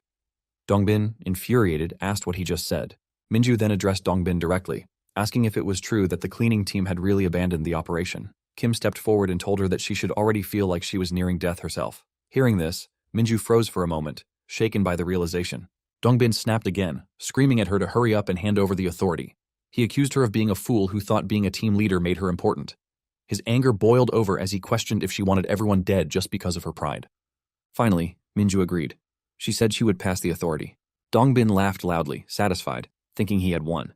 But then, Minju made a surprising announcement. She officially transferred her authority not to Dongbin, but to Cleaner Kim. Declaring it clearly, she handed over command to Junu Kim, the leader of Cleaning Team 3. The entire squad, including Dongbin, was stunned by this unexpected move. Kim then stepped forward and calmly declared that from this moment on, he would be taking command of the operation. As he stood tall, he thought to himself that it was finally time to show his true abilities. Kim confidently announced that from this point forward, he would be taking full command of the operation. Hearing this, Dongbin burst into mocking laughter. He questioned how a mere cleaner like Kim could lead, claiming he was the actual team leader and accusing Kim of overstepping just because of a temporary authority transfer. In response, Kim called out Dongbin's manipulation, making it clear that he understood how authority inside a dungeon outweighed everything else, even rank. Dongbin, surprised, asked how Kim knew all this and wondered if he had been a hunter in the past. Kim, now visibly annoyed, dismissed the question and asked why everyone kept bringing that up, insisting that it didn't matter. But Dongbin insisted it was important. He argued that when a cleaner tried to take command, it put everyone's lives at risk. This situation, he warned, wouldn't just end with disciplinary action. Kim quickly turned Dongbin's logic against him, summarizing that Dongbin wanted him to surrender authority simply because he was a rookie and Dongbin had more experience. Dongbin eagerly confirmed this and offered to cancel any disciplinary action in return for authority. But Kim wasn't swayed. He declared that he didn't care about the punishment. What truly irritated him was how Dongbin's presence brought back memories filled with bitterness and injustice. His anger grew as he accused Dongbin of stealing the credit for others' achievements. Dongbin, confused, denied knowing what Kim was talking about. But Kim wasn't interested in explanations. With a sharp glare, he told Dongbin to sit back and watch, because from now on, he was eliminated from the operation. The declaration left Dongbin stunned. Kim then shut him down completely, mocking him by asking if it was his first time facing disciplinary action. Immediately after, Kim used his radio to broadcast an announcement. He formally introduced himself as Cleaner Junu Kim from Cleaning Team 3 and addressed the entire subjugation squad. He stated that Dongbin Lim had been eliminated from the operation. With Minju Kim having officially transferred her authority, he now held command, and everyone was expected to follow his orders to complete the conquest. Kim didn't waste time. He ordered Teams B and C to assist the cleaning team. The hunters reacted with disbelief. One of them said the order was crossing a line, while another reminded Kim that they were hunters, not janitors. A third hunter insisted they didn't earn their titles just to do cleaning work. Seeing their refusal, Kim immediately declared both Teams B and C eliminated from the operation for non-compliance. His sudden decision left the hunters completely shocked. Without hesitating, Kim tried to contact Team A. Minju responded on the radio, confirming that she could hear him clearly. Kim informed her that a few members had been dismissed, and her team would now have to take on extra work. He asked if they were still in Zone 11. Minju confirmed, but mentioned they were currently dealing with a monster. Kim explained the monster's mechanics in detail. He revealed that the bear-type creature was immune to attacks for 10 minutes after receiving the first hit.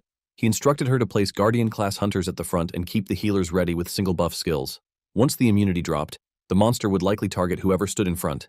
He advised lining up those who could endure the hit, as the damage wouldn't be too severe, and then immediately striking back with a counterattack. He also asked if she had strengthened her grip with her left hand. Minju replied confidently. Hearing that, Kim gave her the go-ahead. Without delay, Minju turned to her teammates and relayed Kim's plan, signaling the start of their attack. All the hunters began using their skills. As the monster lunged forward, it targeted one hunter, who managed to block the blow using his own ability. Minju then activated her one counter skill and launched a powerful strike directly at the monster. Shortly after, Minju reported back through the radio, confirming that Zone 11 had been cleared. Hearing this, the hunters standing beside Kim were stunned. They couldn't believe what they had just heard and wondered how such a quick victory was even possible. Remaining calm, Kim responded over the radio and declared that the rest of the subjugation would be completed within the next 50 minutes. Kim continued giving precise instructions over the radio.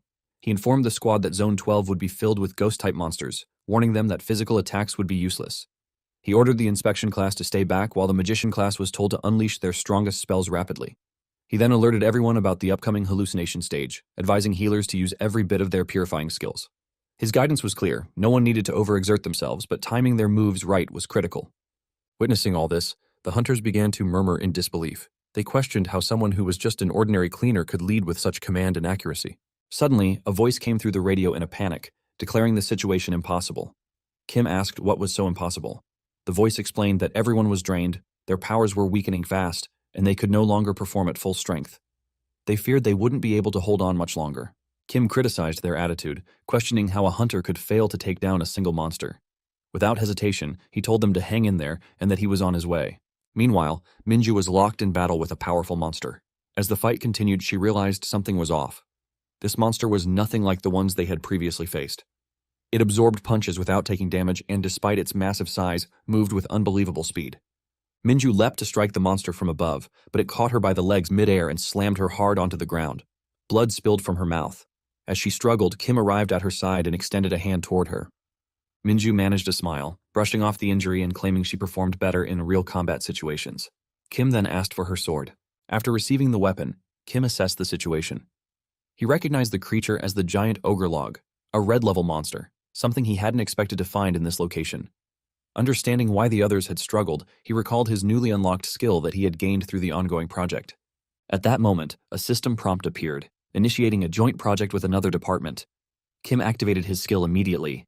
The monster charged at Kim, throwing a heavy punch, but he blocked it with ease. In one swift movement, he leapt into the air, positioning himself directly above the monster. Kim activated his Hellfire skill, then combined it with Over-Immersion and one counter. With the fusion of all three skills, he drove Minju's sword straight into the monster's body. The combined power set the creature ablaze, killing it instantly in a single strike. The watching hunters were left speechless. One of them blurted out in shock, questioning who Kim really was. Minju responded with a smirk, saying he was just a cleaner. But the hunter disagreed, insisting that someone like him shouldn't be called a mere cleaner, and that they should recruit him immediately. Minju calmly suggested they keep their master's abilities a secret. She explained that things like wealth, honor, and power, or by their standards, skills, stats, and weapons, meant nothing to him. What truly mattered to Kim was being exactly where he wanted to be, working alongside the people he cared about. Mincheol was seen listening to a breaking news report. The anchor announced that Dongbin Lim, the team leader of the large-scale Yongdongpo operation, had been eliminated from the conquest. On top of that, reports had surfaced accusing Dongbin of embezzling bonuses meant for other employees. Enraged by the news, Mincheol shouted at Dongbin and Suyong, furious that Dongbin had let himself get eliminated from such a critical operation. Dongbin tried to defend himself, blaming Minju and the cleaner, suggesting they had plotted together. But Mincheol cut him off, accusing him of attempting to steal credit for Minju Kim's performance.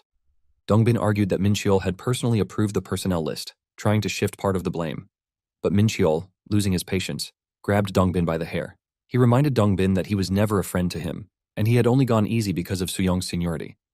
Now that the scandal was public, he made it clear that Dongbin wouldn't get away with it. He ordered Dongbin to write an apology letter while awaiting disciplinary action and told him to leave immediately. Worried, Suyong asked what would happen if Dongbin exposed their plan to the cleaner. In response, Mincheol suggested promoting Minju as the new team leader. Soon, it was reported that Dongbin Lim and his team were placed under disciplinary action. Dongbin himself was suspended from his rank, a punishment that, for a hunter, was as good as being fired. He was swiftly replaced. Later, Soyeon met Minju and congratulated her with a bouquet of flowers for her promotion. Park expressed his confidence in her all along, while Sang-hyuk joked that he'd start bragging about being friends with the operation team leader. Overwhelmed with joy, Minju began tearing up. Soyeon told her not to cry, but Minju insisted it was just a pollen allergy. Kim, watching silently, noted that the flowers were artificial. Minju told them she wanted to visit earlier but had been too busy. Park reassured her not to worry. Soyeon asked if she was officially the captain now. Sungyeok confirmed it with excitement, saying she was now on the same level as Sooyoung Lee. Minju, blushing, humbly denied it, saying Sooyoung had far more experience. She then looked around and noticed how empty the office felt. Kim explained that many hunters had been removed, and there wasn't much that could be done about the emptiness. He asked how many were left on the team. Minju replied that only 17 remained, adding that they were practically outcasts now. That could be the reason the position was handed over to her. Kim told her not to be so modest. He reminded her that not just anyone could become a team leader, and she had every right to take credit. Minju thanked him sincerely. Privately, Kim grumbled in his mind, recalling how he hadn't become a team leader until the age of 30. Meanwhile, Minju was genuinely touched, thinking that her master was truly congratulating her from the heart. She then admitted that it was all thanks to Kim. She might be the team leader now, but in her eyes, the team still belonged to him. Kim warned her to watch what she said and told her never to say that in front of the team. Minju asked why. Kim explained that no hunter would be happy to hear that their team leader was just a cleaner, and reminded her that the team nearly fell apart because of him. Just then, some hunters entered the room, informing Minju that the others would be arriving late. One of them mentioned being hungry and asked if they could have some warm soup for lunch. As they stepped further inside and spotted the cleaning team, they paused in shock. Quickly, the three hunters bowed politely and greeted everyone. One of them introduced himself as Ji-yeon Hong from Strategy and Operation Team 2. The other introduced himself as Jin-ho Lee. Jin-ho then walked over to Kim and complimented him for his performance in the last operation. Kim thanked him in return. The new arrivals encouraged Kim to think of them as part of the same team and assured him he could count on their support whenever needed. Perplexed by their attitude, Kim wondered what was wrong with them. Minju, smiling, pointed out how reliable they were. She cheerfully added that not even the headquarters could mess with the cleaning team now. She told Kim that he could finally sit back and focus on his cleaning tasks. Kim, slightly amused, thought to himself that he had almost forgotten. Minju was never a normal team leader to begin with. Minju mentioned that it was about time for someone to arrive. Kim asked who else was coming, and she explained that the support team had sent over a secretary for her. Kim acknowledged it, noting that it made sense now that she was a team leader. Reflecting on the situation, Kim remembered how having a designated secretary was quite helpful during his own time as a strategy team leader. Suddenly, a memory surfaced in his mind. His secretary back then had been manager Ah-young Lee. She was the only person with him on the night of his death and had spent more time with him than anyone else in the association. He realized she must already be part of the association at this point in time. Kim then asked Minju for the secretary's name, but she said she hadn't heard it yet. Kim decided to let it go, knowing that even if it were her, she wouldn't recognize him in this life. Park laughed and suggested they get going if a guest was about to arrive. Minju said it wasn't necessary, but Park insisted they had work to do. Minju then bid everyone farewell. As Kim opened the gate to leave, he was suddenly greeted by a young woman who introduced herself as Hyeon Song from the support team, assigned as Minju's secretary. Kim, with a serious expression, told her that he clearly wasn't Minju, which left the secretary flustered. Minju, laughing, stepped in and told the secretary that she was the one she was looking for and invited her in. The secretary apologized, admitting she was still new to everything. Park reminded Kim they were running late, prompting Kim to say his goodbyes and head out. As Kim walked away, Hyeon thought to herself that Junwoo Kim looked terrifying. Later that evening, Hyeon appeared completely drained from her first day. She questioned the weight of becoming a secretary just 2 months into the job, feeling overwhelmed. Another woman approached and asked her if her superior had turned out to be worse than expected. Recognizing the woman, Hyeon addressed her as deputy manager Ah-young Lee.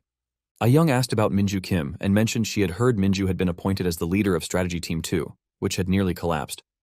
Hyeon confirmed it and shared that while Minju seemed like a kind person, she feared she had already fallen out of favor with the general manager. Ah-young reassured her, saying that being on Min Cheol-soo's bad side usually meant a person was doing their job right. When Hyeon questioned who said that, Ah-young confidently told her to trust it, wishing her good luck. She also revealed that Minju Kim was quite close to a certain cleaner who had ties to the chairman, Junwoo Kim. She hinted that if Hyeon got on Mr. Kim's good side, she might end up in the chairman's circle. Hyeon quickly dismissed that idea, recalling her first encounter with Junwoo Kim earlier that day. She thought he looked terrifying, like one of those power-hungry types who took advantage of their connections. She remembered how he glared at her when she bumped into him and mistook him for a gangster because of the scar on his nose. In her mind, she was convinced he had never dated anyone in his life. Ah-young, however, noted that Junwoo Kim seemed to be doing an impressive job with the cleaning team. Not only had he secured a budget expansion, but he had also stood up to hunters who looked down on his team. Still skeptical, Hyeon insisted it was all just a show and was certain he'd crumble at the first sign of real trouble. Ah-young, intrigued by her reaction, admitted that Hyeon had sparked her curiosity about Junwoo Kim. Inside a dungeon, Kim was busy cleaning while casually singing to himself. Unexpectedly, Minju appeared beside him and started singing as she joined in the work. Surprised, Kim looked at her and questioned her presence, pointing out she should be working elsewhere. But Minju casually replied that she was working. Kim teased her, suggesting her team might be shocked to see their leader involved in such dirty cleaning work. However, when he looked around and noticed her team members happily working alongside the cleaning team, Kim was left speechless. Behind him, Park chuckled at the scene. Just then, Soyeon called out, asking for help with disinfecting. The hunters enthusiastically offered assistance, declaring that Strategy Team 2 and Cleaning Team 3 were united in both body and spirit. Seeing their unity, Kim decided not to interfere and let them carry on.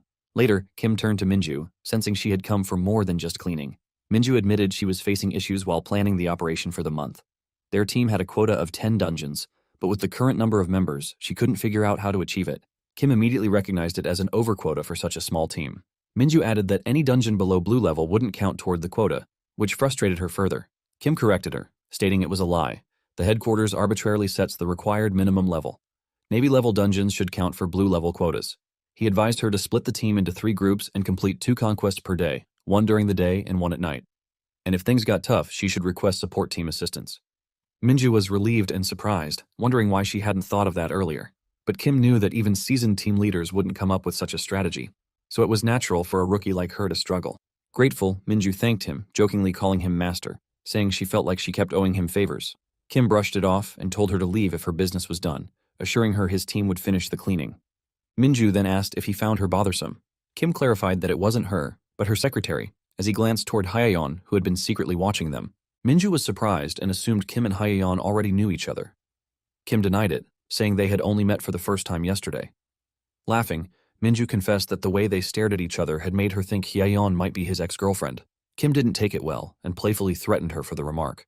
Just then, Hyeyeon approached Minju, reminding her they had to leave soon to make it to the executive operation meeting.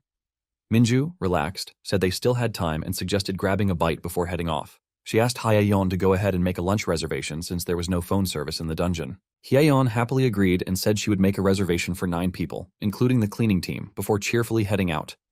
Watching her leave, Kim dryly noted that there was service inside the dungeon. Minju acknowledged that, explaining she only wanted a private word with him. Minju then asked Kim if he had any connections in the support team. When he said no, she revealed that the support team had contacted her, asking for a secret meeting with him, and strangely, they requested that Hyeyeon not be informed.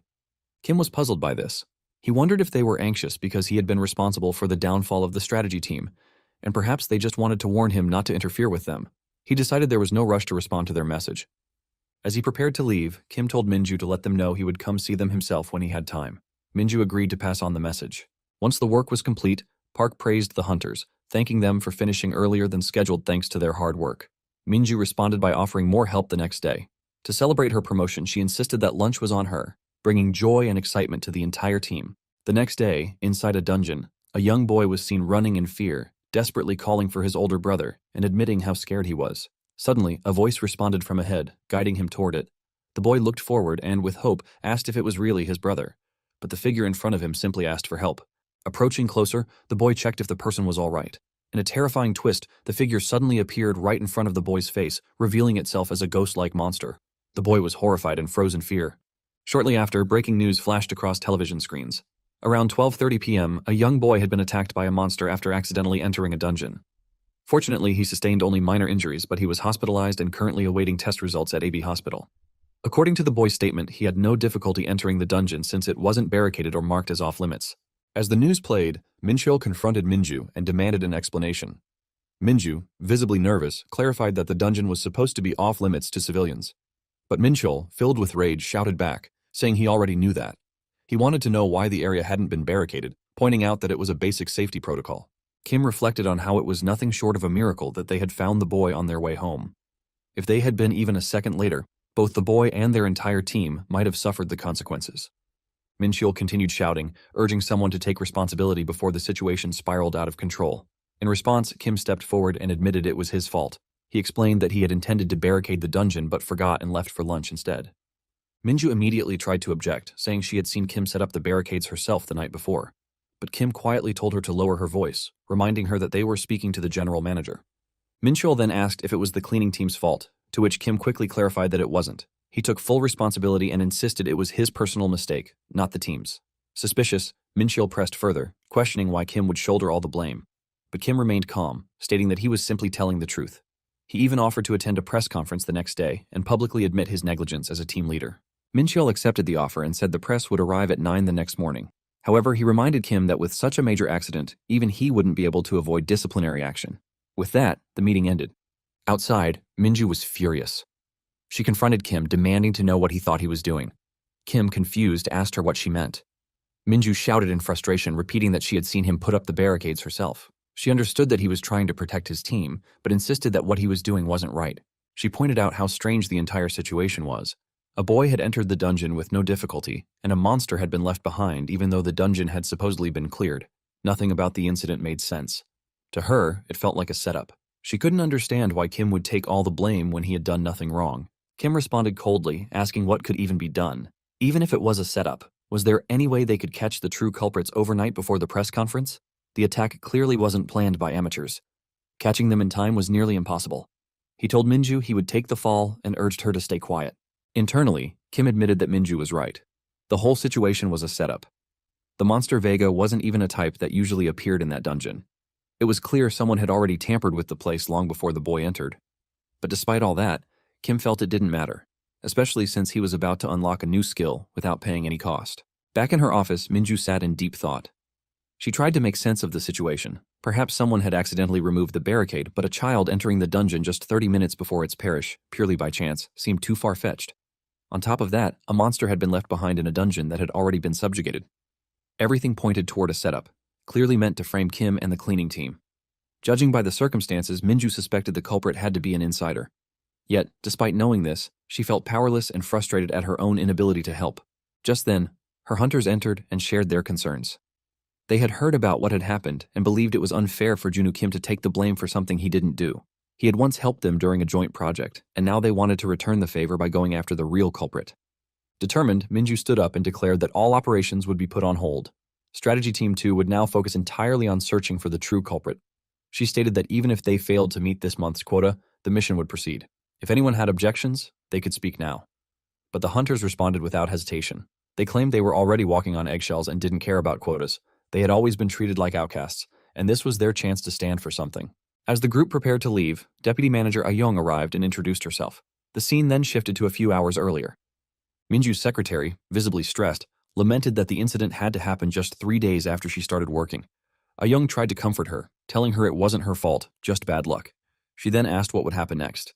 The secretary replied that Kim had decided to go public at the press conference scheduled for the next day. Ah-young was surprised. A person with ties to the chairman making such a mistake was highly unusual. The secretary clarified that Junwoo Kim had taken full responsibility, but Miss Minju Kim had claimed he wasn't at fault. Ah-young was shocked to hear this. A man willingly taking the blame for something he didn't do? She wondered if such a person could still exist in their corrupted association. She silently reflected on Kim. Despite having the chairman watching over him, he still carried himself with dignity. Perhaps, she thought, a man like that could bring change to their broken system. She turned to the secretary and suggested they keep things between themselves and help Kim and his team. Back in the present, Minju asked what brought the support team all the way to her office. Ah-young explained they were there to help. She had heard from Hye-yeon about the incident involving Junwoo Kim and knew Minju was investigating the truth behind it. When asked if there had been any progress, Minju admitted they had only just started and were planning to visit the scene of the accident to retrieve surveillance footage from that night. Ah-young warned that would have been a waste of time. Even members of the association couldn't access surveillance footage without police permission. Moreover, there weren't many cameras in the slums where the accident took place. Time was running out and Minju would have returned empty-handed. When asked for alternatives, Ah-young shared a lead. Several cars had been in the vicinity that night, and fortunately, all of them had dash cams. Hye-yeon was currently working on tracking them down. She had remembered the license plates while heading out to make a lunch reservation. Once the cars were located, they could access the dashcam footage using an official written notice. Minju thanked her sincerely for the help. Ah-young accepted, but clarified they weren't doing this for free. Minju expressed concern, saying she had just become team leader less than 3 days ago and didn't have anything to offer the support team in return. Ah-young shifted the conversation, asking about Junwoo Kim. She wanted to know what kind of person he really was. Rumors swirled around him. Some claimed he was a freelance hunter, a spy from a civilian guild, or even someone connected to the chairman. Ah-young was curious to know which rumors were true. Minju was surprised. She had never heard any such rumors. Ah-young was in disbelief. The rumors had been spreading throughout the headquarters for weeks. Minju, a little embarrassed, admitted that she didn't have anyone to talk to within the association. Ah-young was taken aback. She couldn't believe Minju might actually think Junwoo Kim was just a cleaner. She smiled slightly at the thought. Watching her laugh, The hunters misinterpreted her reaction and assumed she was mocking Minju for not having any friends. They felt bad for their boss. Ah-young, still in thought, reflected on what she had learned. A cleaner who willingly took responsibility for something he didn't do, and a team leader who rallied her entire team to help him. She wondered how such pure-hearted people even existed in their corrupted association. She agreed to help, but requested a small favor in return. She asked Minju to arrange a meeting with Junu Kim for her in the future. Then, Ah-young turned to Minju's secretary over the phone and asked if they had located the cars. Minju, now excited and energized, responded eagerly. The search for the truth had finally begun. Kim stood alone, adjusting his suit as he prepared for the upcoming press conference. Just then, he received a call from Soyeon. Her voice held concern as she mentioned Minju hadn't been answering her calls. She had been trying to reach her for something important. Kim assumed Minju was probably at work, subjugating dungeons, but Soyeon quickly reminded him that today was actually Minju's day off. Still calm, Kim reassured her that team leaders often remained unreachable during busy periods. However, Soyeon hesitated, explaining that she wasn't sure if it was a big deal or not, but a text message Minju had sent her earlier was bothering her. According to the message, Minju had promised she would save Kim and asked Soyeon to convince him to cooperate if she didn't show up on time. This revelation shocked Kim. When Soyeon asked again if something was going on, Kim didn't respond directly. Instead, he simply said he would call her later, ending the call abruptly. Immediately afterward, Kim dialed Minju, wondering what she was up to. When she picked up, she told him she was currently en route to Daejeon. This confused Kim, as Daejeon wasn't even within her assigned jurisdiction. But Minju clarified that she was going there to find evidence proving that the incident wasn't Kim's fault. 4 vehicles with dashcams had been parked in front of the dungeon on the night of the accident, and she was now on her way to retrieve those crucial footages. She expected to collect all of them by evening. Kim, clearly frustrated and anxious, reminded her that he had asked her to stay still and remain silent. But Minju, unwilling to back down, stated she couldn't just do nothing when she owed him so much. She promised to help no matter what. As Kim hung up, he thought to himself that her silence would have actually helped him unlock another skill. But once Minju set her mind to something, there was no stopping her. Realizing he had to intervene before she found the evidence, Kim told her to send him the vehicle locations. Minju quickly agreed and promised to text the details. Once the call ended, Kim collapsed to the ground, pressing his forehead against the pavement in frustration. Nearby onlookers stared in alarm, mistaking him for someone who had lost his mind. Suddenly, a system notification appeared. Combat mode was now being activated.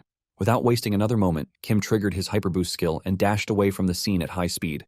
While moving, he muttered to himself about how he was being tested yet again. The scene then shifted to a medical center, where Ah-young had just arrived.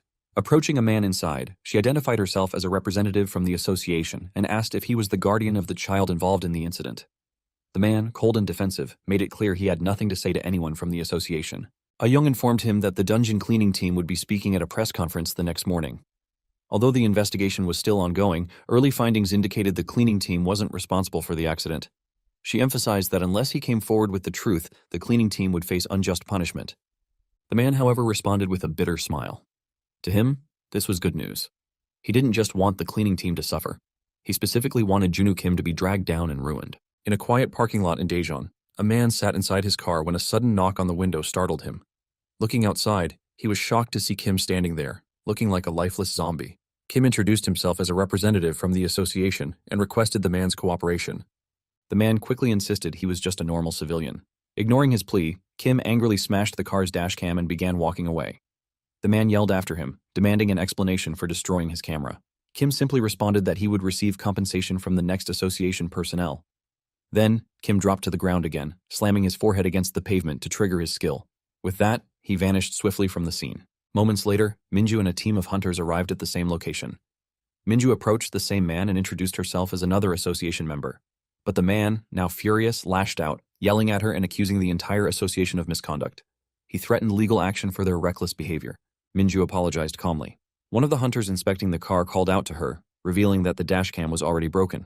Minju realized that Kim had reached every vehicle before them and destroyed all the evidence. She couldn't understand how he had anticipated their moves so precisely. Meanwhile, back at the medical center, Ah-young continued speaking with the man whose brother had been involved in the incident. She questioned whether Junu Kim's involvement was due to an order from the association. The man scoffed at the idea. After losing his job as a hunter, he had no reason to trust the association. They hadn't even offered an apology for what happened to his brother, and now they were questioning his motives. Ah-young attempted to reassure him, saying they were exploring every option for compensation. But the man snapped back, accusing her of following a hollow procedure. He made it clear he had nothing left to say to anyone from the association. Nearby people began murmuring among themselves, speculating that Ah-young had come to negotiate a settlement, Noticing the growing attention, Young decided to leave, realizing she would need to return when fewer ears were around. After she left, the man approached his younger brother's bedside. He expressed his frustration and exhaustion from dealing with the association. But the boy, clearly tired of being confined, asked if they could stop now. He was fed up with staying inside all day and hated the constant medical treatments. His older brother snapped at him, reminding him of the promise they had made, to take revenge. He told him to be patient, as everything would be over by tomorrow. Suddenly, a voice echoed through the room. Kim had entered silently through the window, observing the scene with a cold expression. He pieced everything together aloud. No child could have lifted such a heavy barricade alone, and a former hunter like this man could have easily repositioned a half-dead monster. It was now clear to Kim. The man had thrown his younger brother into the dungeon just to sabotage him. The boy was struck by the realization. The man his brother had targeted for revenge was actually the one who had saved his life. Overcome with rage, the older brother screamed at Kim, blaming him for everything. He ranted about losing his job and having no one else to support the family. Kim shouted back, reminding him that he was the one who had picked this fight in the first place. Kim then placed a hand on the man's shoulder. Rather than retaliate, he said he would let him go. In his mind, Kim saw no reason to cause more chaos now, especially when he could unlock a new skill tomorrow thanks to this very incident. As he turned to leave, Kim advised the man to stay low until tomorrow and warned him not to let others carry grudges. It could get ugly. Before walking out, he told him to be kind to his younger brother. After Kim left, the younger boy looked at his brother with surprise and said that Kim had just forgiven them. The next day at 9 a.m., the press center of the Association of Supernatural Ability Management at the Seoul headquarters filled with anticipation. A formal statement was scheduled, delivered by cleaner Junwoo Kim from Cleaning Team 3. Facing the crowd, Kim introduced himself and openly acknowledged his role in the recent accident. He took full responsibility, stating that the incident was a result of leaving the dungeon unsupervised and unbarricaded. He declared that he would bear all consequences for the tragic event. In his thoughts, Kim felt victorious. Despite facing resistance from low-level officials and a novice team leader, he had carried out his plan. Now he was ready for his next skill to unlock. Suddenly, Park stepped forward, interrupting Kim's moment. Kim was shocked by Park's appearance. When asked how he knew, Park explained that Miss Hyeon Song had informed him about the statement. Kim tried to dismiss the interruption, saying what needed to be said had already been said. But Park insisted, asking Kim to move aside, claiming that since Kim had done so much for the team, it was now his turn to take the burden. Kim questioned the point of taking honor from a tragic accident. Yet Park addressed everyone, introducing himself as the leader of Cleaning Team 3. He made it clear that as the team leader, it was his responsibility to shoulder any mistakes made by his members, and thus, the blame should fall on him. At that moment, Sung-hyuk joined the scene, pointing out that blaming only one person wouldn't absolve the seniors who failed to guide the juniors properly. Soyeon appeared soon after, surprising Kim further. She claimed responsibility as the one who had trained Kim. Then Sung-hyuk added that it was his fault for failing to understand someone as reckless as Kim. Kim grew frustrated. He couldn't understand why everyone insisted on getting in his way. He had come too far to let everything fall apart now. A reporter raised the question, was the cleaning team entirely responsible for the accident? In response, all of them began claiming fault simultaneously, creating chaos that made the live audience mock them. Unable to tolerate it, Kim shouted in anger, demanding the reporters to stop and to write down that the fault was solely his. Just then, Minju arrived, bringing along the victimized boy. She introduced herself as the leader of Strategy and Operation Team 2 and said the child had something to say. The boy admitted in front of everyone that he had been curious about the dungeon. He confessed that he had moved the barricade on his own and entered the dungeon, taking full blame for the incident. His apology left the reporters in shock. Minju firmly stated once again that the cleaning team was not at fault. She confirmed that the barricade had been properly placed, as per usual protocol. Elsewhere, the boy's older brother watched this unfold with tears in his eyes. He couldn't believe his brother was covering for him. He doubted that a child could even move such a heavy barricade. Young responded calmly, explaining that children could lie easily, and that the boy kept claiming he had done it all alone just to protect his older brother. Overwhelmed with guilt, the man admitted to himself that he had taken advantage of his kind-hearted little brother in his blind pursuit of revenge. Realizing he didn't deserve such loyalty, he decided to turn himself in and began walking away. The boy watched his brother leaving and broke into tears, remembering their parents. Running to him, he asked if he was going to jail. His brother replied that when someone does wrong, they must face the consequences. The boy, crying, asked if it was because of him. His brother gently denied it, asking him to take care of himself, to stay away from junk food, to get along with his friends, and to stay safe. He promised to return soon. The boy wiped his tears and smiled through them, telling his brother to take care too.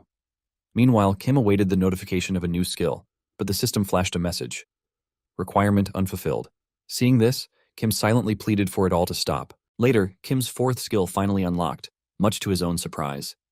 He reflected on how the chaotic scene his team had caused didn't ruin his plans, but instead drew unexpected public attention.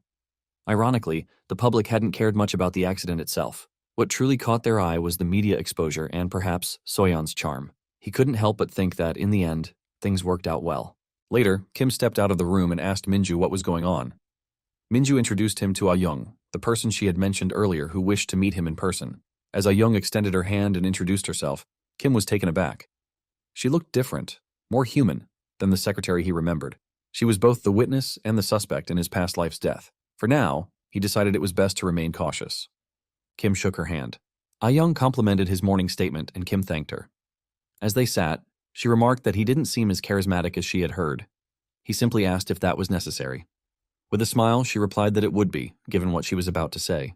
Without wasting words, Ah-young asked how far he intended to rise within the association. Was he aiming to remain just the cleaning team leader? Or did he dream of becoming the chief of the supernatural ability department, or someone even more powerful?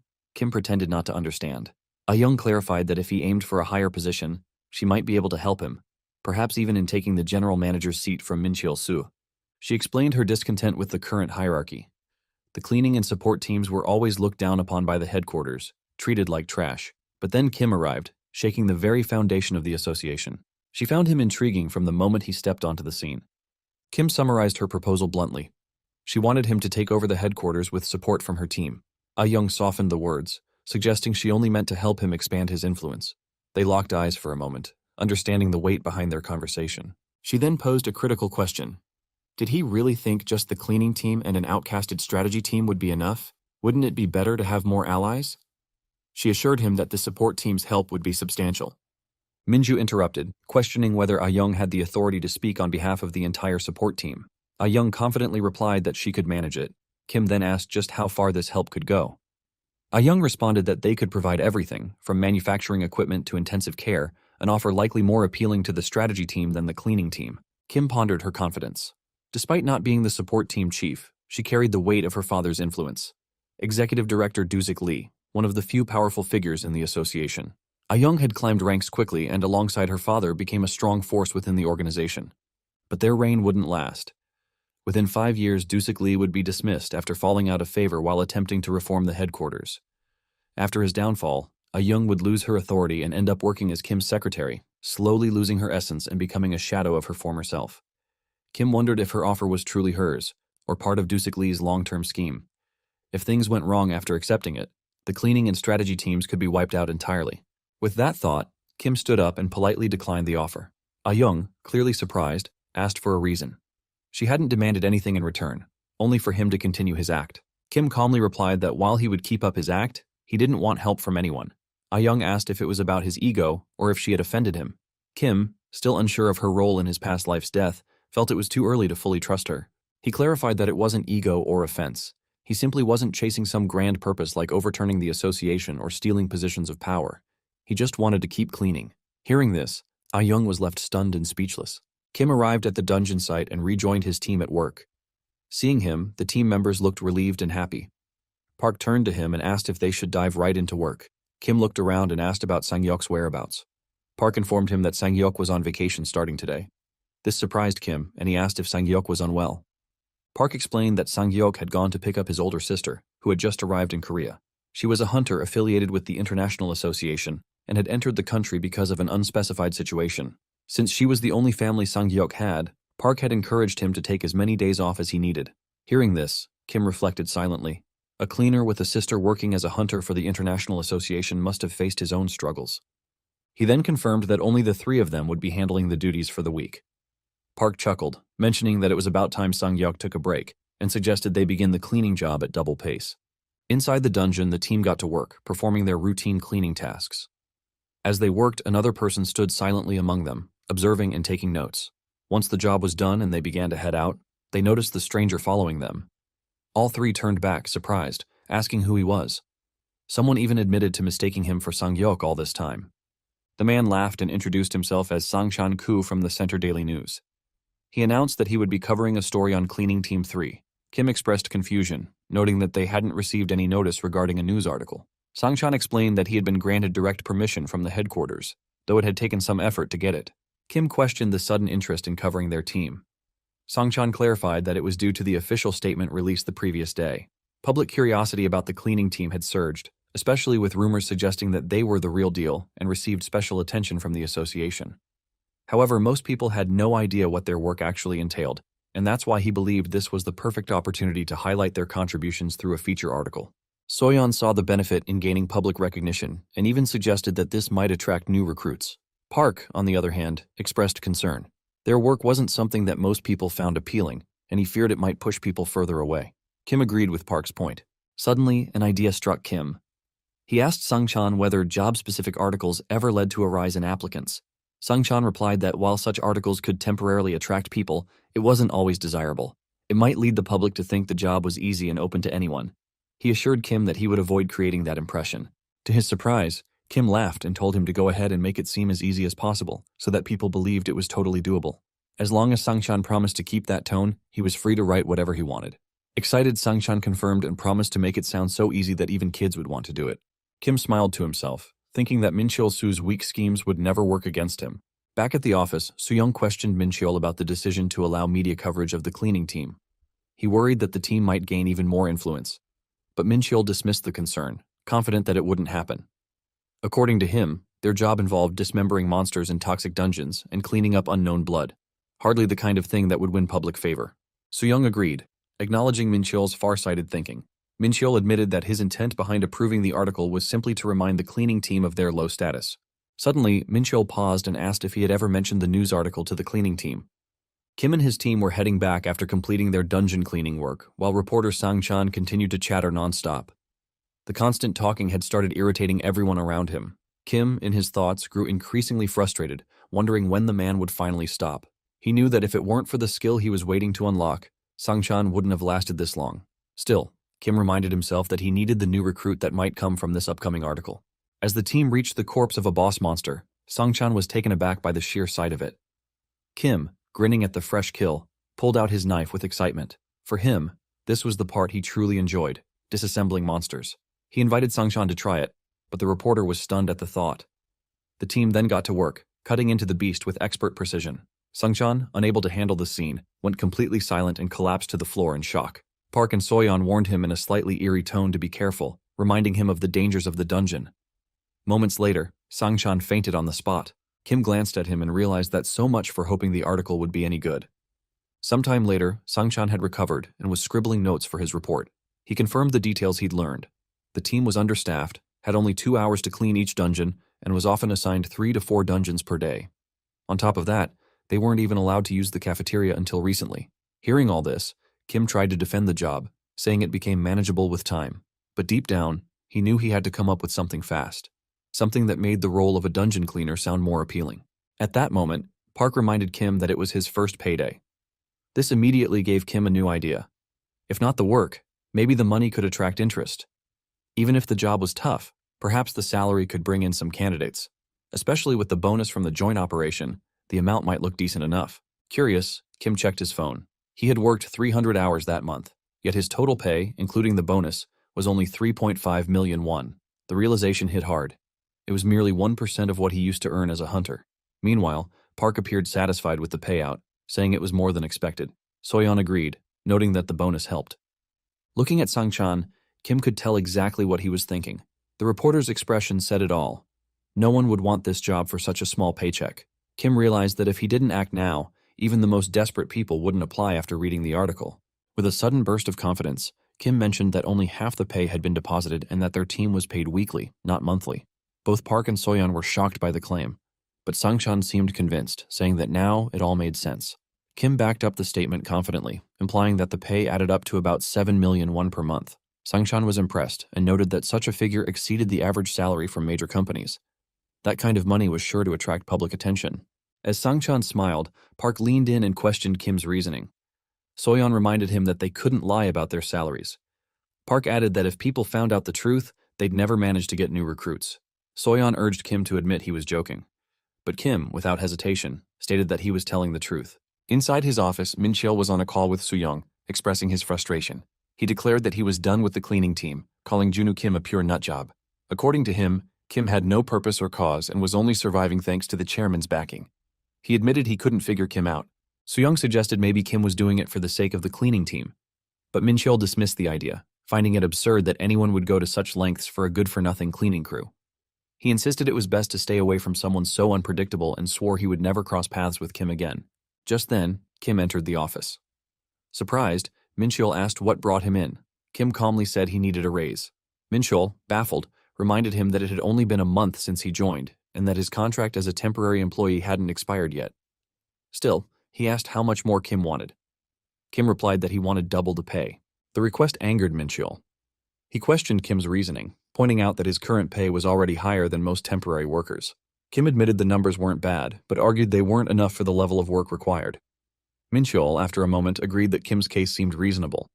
But then Kim clarified. He wanted double the pay not just for himself, but for the entire cleaning team. Min-cheol lost his temper again, accusing Kim of targeting him out of spite. He found the demand ridiculous, saying even regular companies wouldn't approve such a thing, especially for someone who wasn't even a professional. Kim silently noted that Min-cheol was more patient than he appeared. Then, Min-cheol composed himself and stated that such a big issue was beyond his authority and would need to be handled by the board of directors. He admitted that while Kim was trying to push him, he couldn't fulfill this request on his own. Kim realized Min-cheol was right. Talking about a salary raise at this stage was premature. He had hoped to unlock 2 skills at once, but now saw that he had rushed things.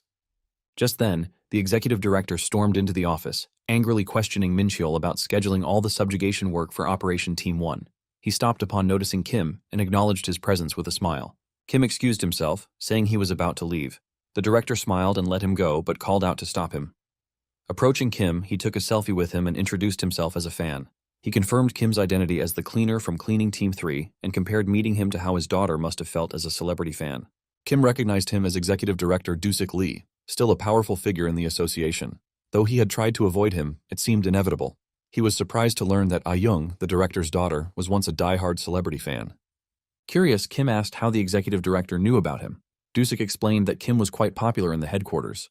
People talked about how he helped the cleaning team and even suspended Dongbin Lim from an operation. There were even rumors that Kim had connections across the headquarters, especially through Operation Team 2, and that he might be aiming to take over the headquarters. When asked about his visit to Min-cheol's office, Kim's earlier demand for a raise was mentioned. Doo-sik, amused, offered that since he was a member of the board, Kim should have asked him directly. He admitted that everyone knew the cleaning team was absurdly underpaid. Kim asked if the director could make it happen. Doo-sik responded that he couldn't make the decision alone. Kim immediately guessed the director wanted something in return. Impressed, Doo-sik confirmed it. He explained that the report season was approaching, and the control team had arranged at least 100 subjugations for Operation Team 1, all in favor of Min-cheol's acquaintance, Soo-young Lee. Doo-sik believed that Operation Team 2 was basically under Kim's control. Kim denied it, saying it was ridiculous to think a mere cleaner controlled an operation team. But Doo-sik didn't care about titles, hunter or cleaner. It was all the same to him. What he wanted were results. He offered to bring Kim's request to the board if Kim could prove his worth. Doo-sik proposed that Kim cooperate with Operation Team 2 and outperform Operation Team 1 during this evaluation season. He knew Kim had led the last joint operation and believed he could pull it off again. If Kim succeeded, Doo-sik would have a solid reason to push the raise at the board meeting. A few days later, Kim gathered his teammates inside Minju's office.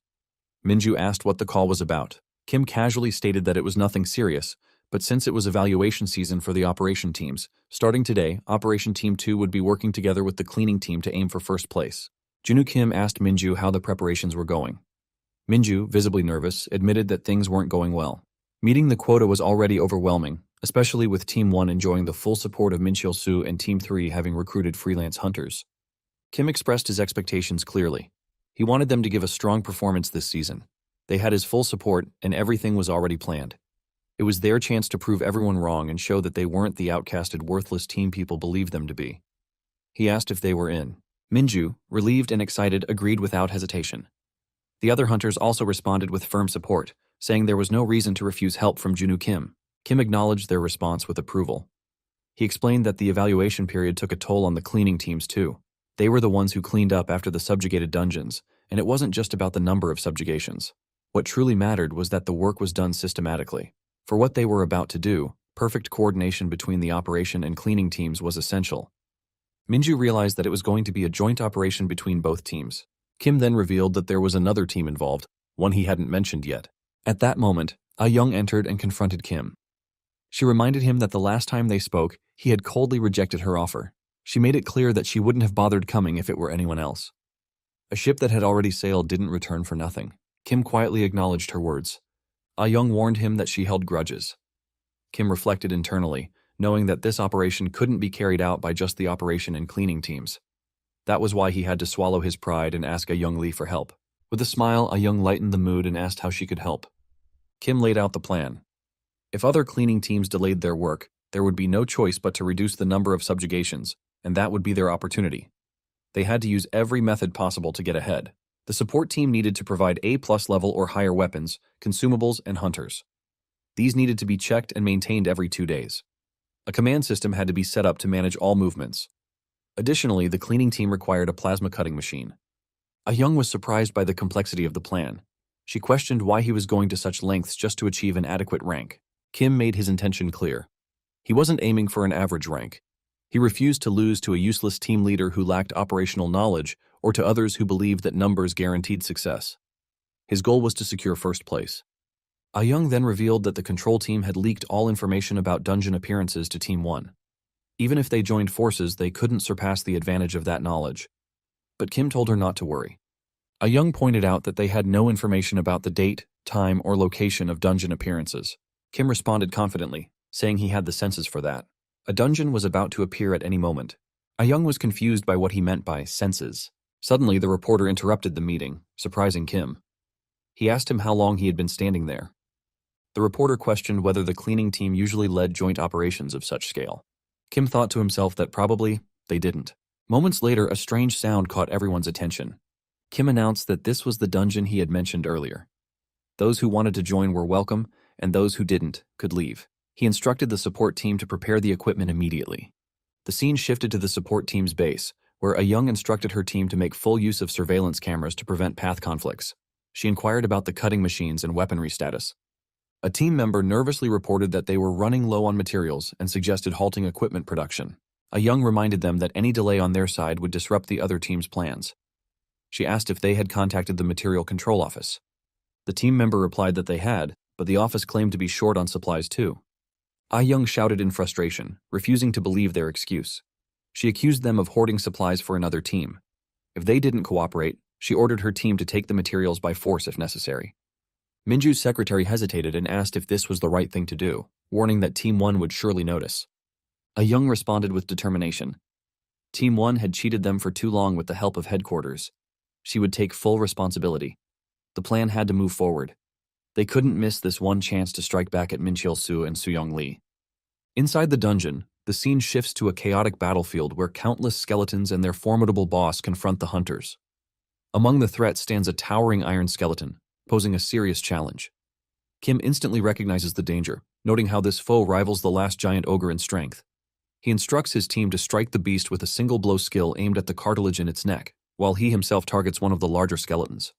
The rest are tasked with handling the remaining enemies. Minju steps up, announcing that their team is moving in according to the formation they had practiced.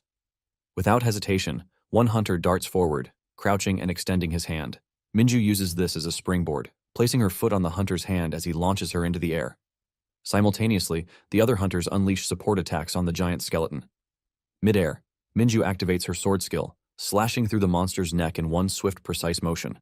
Impressed by the execution, Kim internally acknowledges the strength of this so-called outcasted team. He's surprised at how much Minju Kim has improved. As he looks up, he notices the massive skeleton's body toppling toward him, causing a moment of tension for Minju. Reacting quickly, Kim flips a nearby sword into the air with his foot and activates his skill, Over-immersion. Another giant skeleton lunges at him, but Kim uses his foot to launch the airborne sword with a hyperboost skill. The blade pierces clean through the skeleton's neck, dropping it instantly. Park suddenly appears, flying in on a drone, catching Kim's attention. He comments with enthusiasm on the high quality of equipment provided by the support team. Kim, not too pleased with Park's dramatic entrance, questions his timing internally. Meanwhile, Park begins disassembling with a cutting machine, marveling at its efficiency and jokingly suggesting they keep it. With just one of these, he claims they could clean 10 dungeons a day. Kim shuts down the idea, stating that the machines were imported at a high cost for weapon manufacturing. At that moment, Ah Young contacts Kim via radio, reporting a premonitory sign of a dungeon appearance in Seochodong. She confirms that the equipment and support teams are already en route and urges them to move quickly. Kim, confident, declares that the first place is practically guaranteed. The scene transitions smoothly to Min Cheol's office, where a subordinate presents him with a report showing the cumulative number of subjugated dungeons. Team 1 and Team 2 are tied at 22 each, Team 3 trails with 19, and Team 4 lags far behind with 10. The subordinate warns that while the numbers are currently equal, Team 2's momentum suggests they will soon surpass Team 1 significantly. Furious, Mincheol erupts in anger, slamming his fist and cursing. He suspects Junwoo Kim is staging a performance out of spite, furious that his request for a raise was ignored. In a fit of rage, he lashes out at Kim, branding him a bastard. The focus shifts to Operation Team 1, attacking under the command of Mincheol Soo and Soo-young Lee. In the midst of the battle against monsters, Soo-young yells at the hunters, urging them to stop standing around and use every skill they've got. He then scolds the cleaning team, reminding Cleaning Team 1 that they're falling behind and need to move quickly. Meanwhile, the joint alliance of Operation Team 2 and Cleaning Team 3 continues their attack under Junwoo Kim's lead. Kim identifies that the monster they're fighting grows stronger over time, so the strategy is to finish it quickly with a swift strike. The hunters engage the monster aggressively. Once the fight settles, Kim tells his teammates they still have time left before the time limit, so they decide to take a short break. Park confirms they have an hour to spare. Next, the alliance of Operation Team 3 and a group of freelance hunters also gets into action. After 3 days of intense operations, the final results are revealed. Operation Team 1 scores 24. Team 2 takes the lead with 25. Team 3 ends with 12, and Team 4 remains at 10. The outcome infuriates Mincheol. One of his subordinates informs him that the support team has joined forces with Operation Team 2 and Cleaning Team 3. Shocked, Mincheol questions this unexpected alliance. He reflects on the authority held by Deputy Manager Ah-young Lee within the support team and suspects whether Director Lee might be involved. However, he quickly dismisses the thought, believing that despite Director Lee's disapproval of Team 1 favoritism, he wouldn't disown the team that represents the association. His subordinate warns that if the control team has indeed allied with those two teams, they could form an independent division capable of handling subjugations on their own. Concerned, Mincheol turns to Chang Hyun, standing nearby, and asks if he plans to collaborate with the cleaning team. Chang Hyun Pyeon, the leader of the control team, firmly denies the idea. Mincheol immediately issues an order that from this moment on, no subjugation permissions are to be granted. Chang Hyun, surprised, asks for clarification, but Mincheol sternly repeats that Operation Team 2 must not be granted any subjugation permissions. Elsewhere, Minju contacts Kim via radio to report that the subjugation in Seochodong has been completed. Since they still have time left, she asks if they should proceed to the next dungeon. Kim declines, reminding her that their plan limits them to 5 dungeons per day. He stresses the importance of saving energy for the final push. Kim then turns to Mr. Sang-chan, asking his opinion on how manageable everything looks. He points out how disassembly is handled by cutting machines, disinfecting by drones, and their role is just to observe, making the task appear quite simple. Sang-chan disagrees, reminding him that nothing was provided for free. Everything had to be requested and planned in advance, and the rented equipment would need to be returned soon. Placing a hand on Sang-chan's shoulder, Kim expresses his hope to see new recruits and asks for help. Sang-chan agrees, assuring him he's got it covered. Kim thinks to himself that their success so far is largely thanks to Sang-chan, while Sang-chan internally wishes Kim had just said that from the beginning. Suddenly, Ah-young contacts Kim through radio with an urgent report. She informs him that Operation Team 1 has now been granted priority access to all dungeon subjugations. Kim realizes that Mincheol Soo has aligned himself with the control team, but even with that, the decision feels excessive. Ah-young further explains that Team 1's subjugation count has tripled. They are now rushing through dungeons so recklessly that cleaning teams can't keep up. Already, 3 dungeons have been left uncleared, and the number is only expected to grow. Kim understands the deeper implications. If a dungeon is left uncleaned, the resulting gas emissions can be lethal, even with a hazmat suit. More concerning is the disruption of the subjugation cleaning sequence. If things continue this way, they might be forced to clean dungeons still crawling with live monsters. Though Kim doesn't personally mind, he knows it will affect the others. He also recognizes what's at stake. Failing to secure first place would mean losing the chance for a pay raise and positive media coverage. Despite Team 1's lead, their pace is unsustainable. If his team can push hard at the end, there's still a chance to catch up. Realizing the urgency, Kim immediately reaches out to the operation and support teams to coordinate the next steps. At the Yoido administrative headquarters of the Association of Supernatural Ability Management, Director Dusik received a message on his phone. It alerted him that 3 unclean dungeons had been spotted in the Seoul region. Reading this, Dusik grew furious, cursing Mincheol and accusing him of acting like he owned the entire headquarters. He couldn't understand how Mincheol planned to handle all the unclean dungeons. Dusik regretted having let him off the hook just because he was an elite, feeling betrayed. Dusik immediately asked Miss Yu to call the leader of the control team, but before she could respond, Ah-young walked in and interrupted, saying there was no need for that. Dusik reminded her that she wasn't supposed to approach him during working hours. Young assured him that her visit was work-related. When Dusik demanded respect, she responded with a smirk, recalling how he never cleaned the dishes at home. She quickly shifted back to business, saying there was no need to cancel the operation over a few unclean dungeons. Dusik was confused, pointing out the dangers of unclean dungeons. But Young explained that all members of their alliance, including Operation Team 3, the support team, and Cleaning Team 3, had already been dispatched to handle them. Although she wasn't happy about it, she said it was the captain's order. She also delivered a message from the captain. He admitted to losing this time. That left Dusik wondering when the two of them had even met. Young teased him for being left out of the loop and then excused herself, saying she had no time to lounge around. She had cleaning duties to attend to and walked away. Dusik chuckled at the situation, calling them all nut jobs. But deep down, he was troubled. He thought about the captain's message, "I lose this time," and pondered its meaning. It felt like the captain was confident he would win next time. Dusik was stunned that a mere cleaner had managed to dispatch both the operation and support teams, and that everyone had followed his orders without hesitation. Turning serious, Dusik asked Miss Lee to contact the chairman and initiate a disciplinary committee. As he left, he reflected that Min Cheol-soo had once again been bested by the cleaning team. Meanwhile, inside Min Cheol-soo's office, tension ran high. Min Cheol asked if they should shut down the operation before things spiraled further out of control. Chang Hyun, standing nearby, silently questioned how Min Cheol planned to fix the mess he had created. Min Cheol turned to Secretary Cha, asking what would happen if the operation was called off now. Secretary Cha warned that there would be an uproar, not only within the board but among the other teams as well. The moment Min Cheol began meddling with the subjugation distributions, the rest of the teams had started turning against him. Chang Hyun realized they had gone too far to turn things around. He regretted ever joining hands with Min Cheol in the first place. Just then, a flustered staff member entered and reported that Operation Team 2 and the entire support team had been dispatched to the cleaning team. Secretary Cha saw this as a positive turn, stating there would be no problem continuing the operation as planned. Chang Hyun was shocked to learn that Operation Team 2 had backed out of the performance game. He also remembered that the support team included Executive Director Dusik Lee's daughter.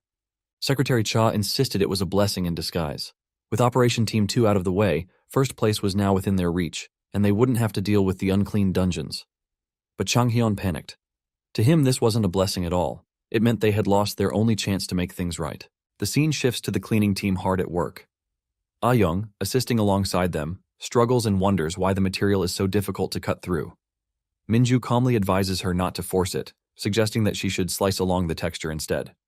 She explains that normally they wipe off excess blood during the process, but due to the current time crunch, it's better to prioritize disassembly. Despite Young being new to this, Minju acknowledges that she's doing quite well. Curious, Young questions how Minju knows so much despite being from the operation team. Minju reveals that she's assisted the cleaning team several times before. Feeling slightly left out, Young laments being excluded again. But Minju clarifies that she didn't even know Young back then. Young then lightens the mood by joking, and Minju silently finds her a bit odd. Kim arrives and reminds everyone to finish up quickly before the dungeon closes. With the cleanup almost done, the team prepares to leave.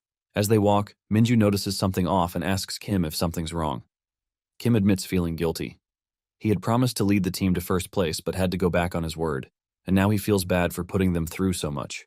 Minju responds with a cheerful tone, saying she didn't realize Kim cared so much. She reassures him that they wouldn't have stuck to the original plan anyway, and that if first place had really mattered to them, they wouldn't have rushed over when the cleaning team needed backup. Kim acknowledges that nobody in the group is exactly normal. Minju then brings up their score, assuming they're far behind, especially since she spent 4 whole days assisting with cleaning duties. Kim confirms it. However, Minju reminds him they still have 3 weeks left and suggests picking up where they left off. Young agrees, saying her team won't mind working a few extra hours. Smiling, Kim gathers the team and encourages them to keep going, hoping they're not too late. As they step through the dungeon gate, they're greeted by Director Dusik standing outside. Dusik informs them that they're already too late. The operation is over. Due to one performance-obsessed fool, things reached this point, and now the control team has revoked all operation permits. Shocked, Kim asks for confirmation, and Dusik clarifies that Operation Team 2 has come in second place. That's the final result. While the team celebrates the result with joy, Kim feels disappointed. Second place is meaningless to him if it won't help unlock his new skill. Dusik, grinning, teases Kim, saying he shouldn't consider this a win even if the team did great. Kim, frustrated, suspects Dusik is trying to provoke him. However, Dusik sincerely thanks everyone for their efforts, admitting that without them, the situation could have gone much worse. He promises to hold Min Cheol accountable for the chaos.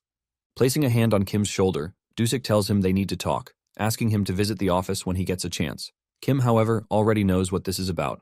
Just like in his past life, Dusik likely wants him to help reform the headquarters. But this time, Kim has no intention of going along with it. Later, Park congratulates everyone for their hard work. Soyeon playfully says goodbye, but Ah-young stops them.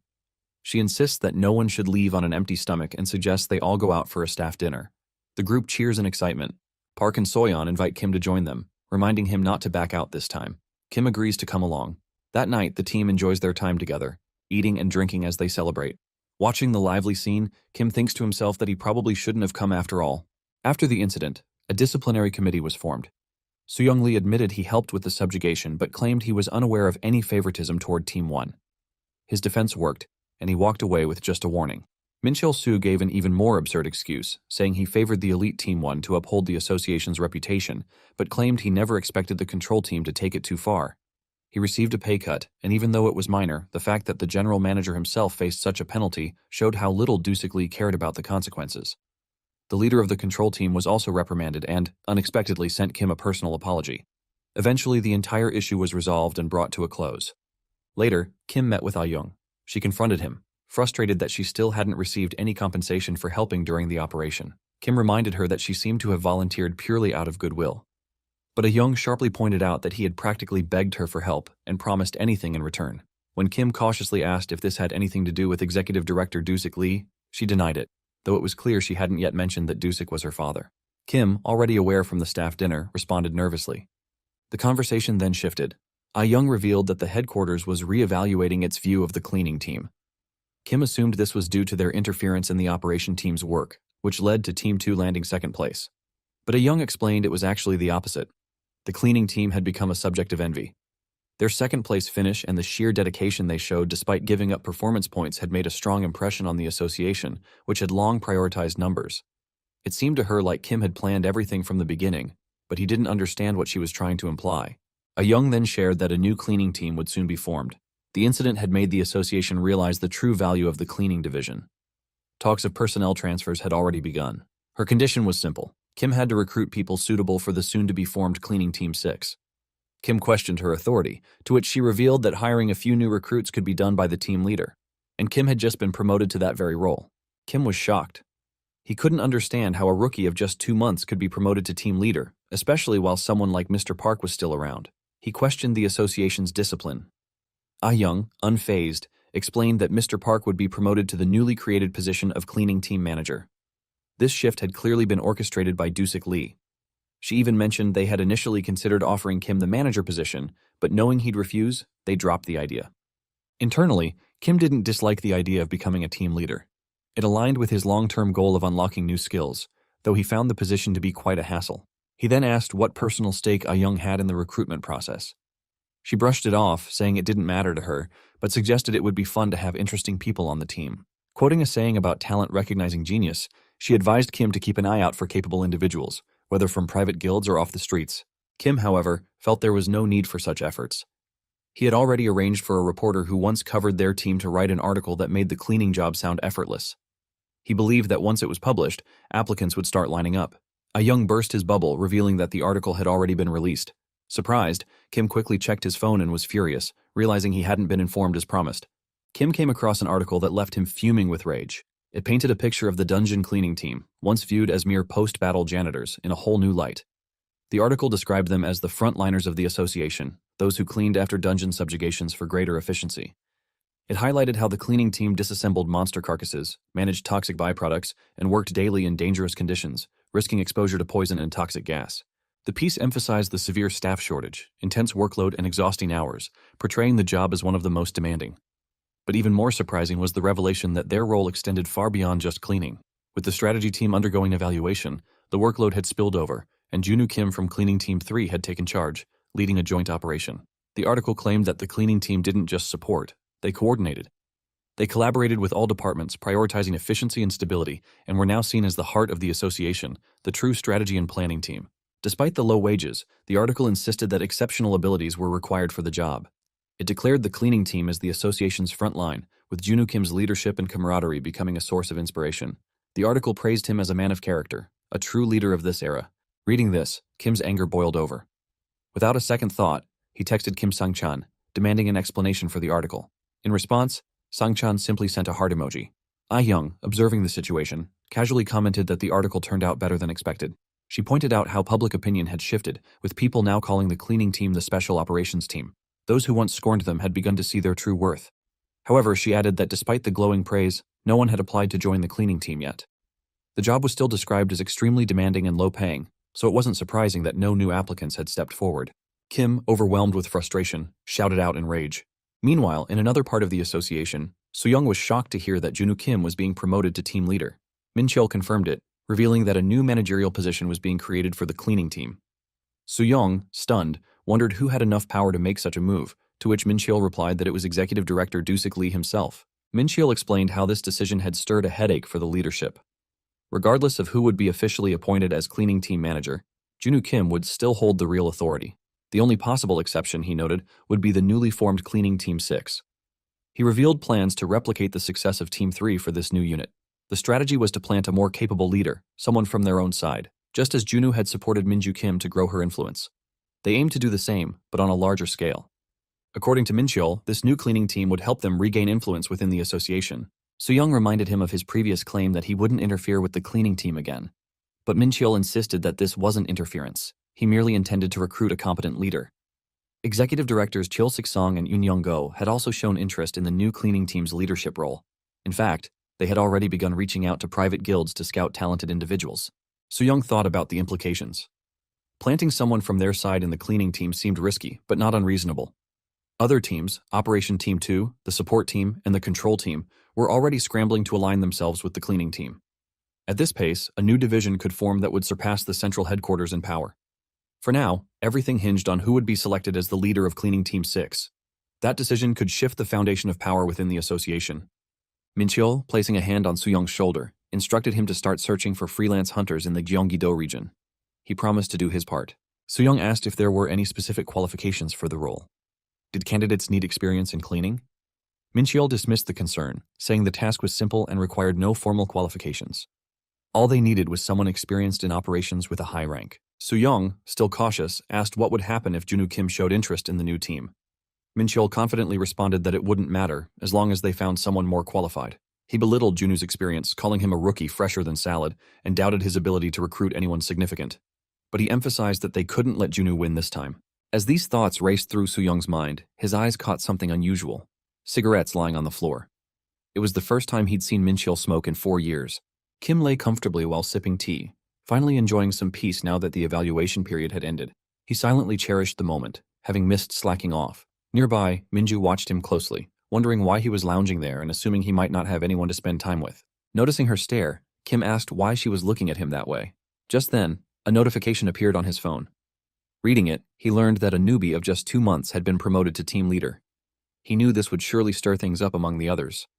Min-joo found the promotion reasonable and reminded Kim that with her as the team leader, he shouldn't still be a regular staff member.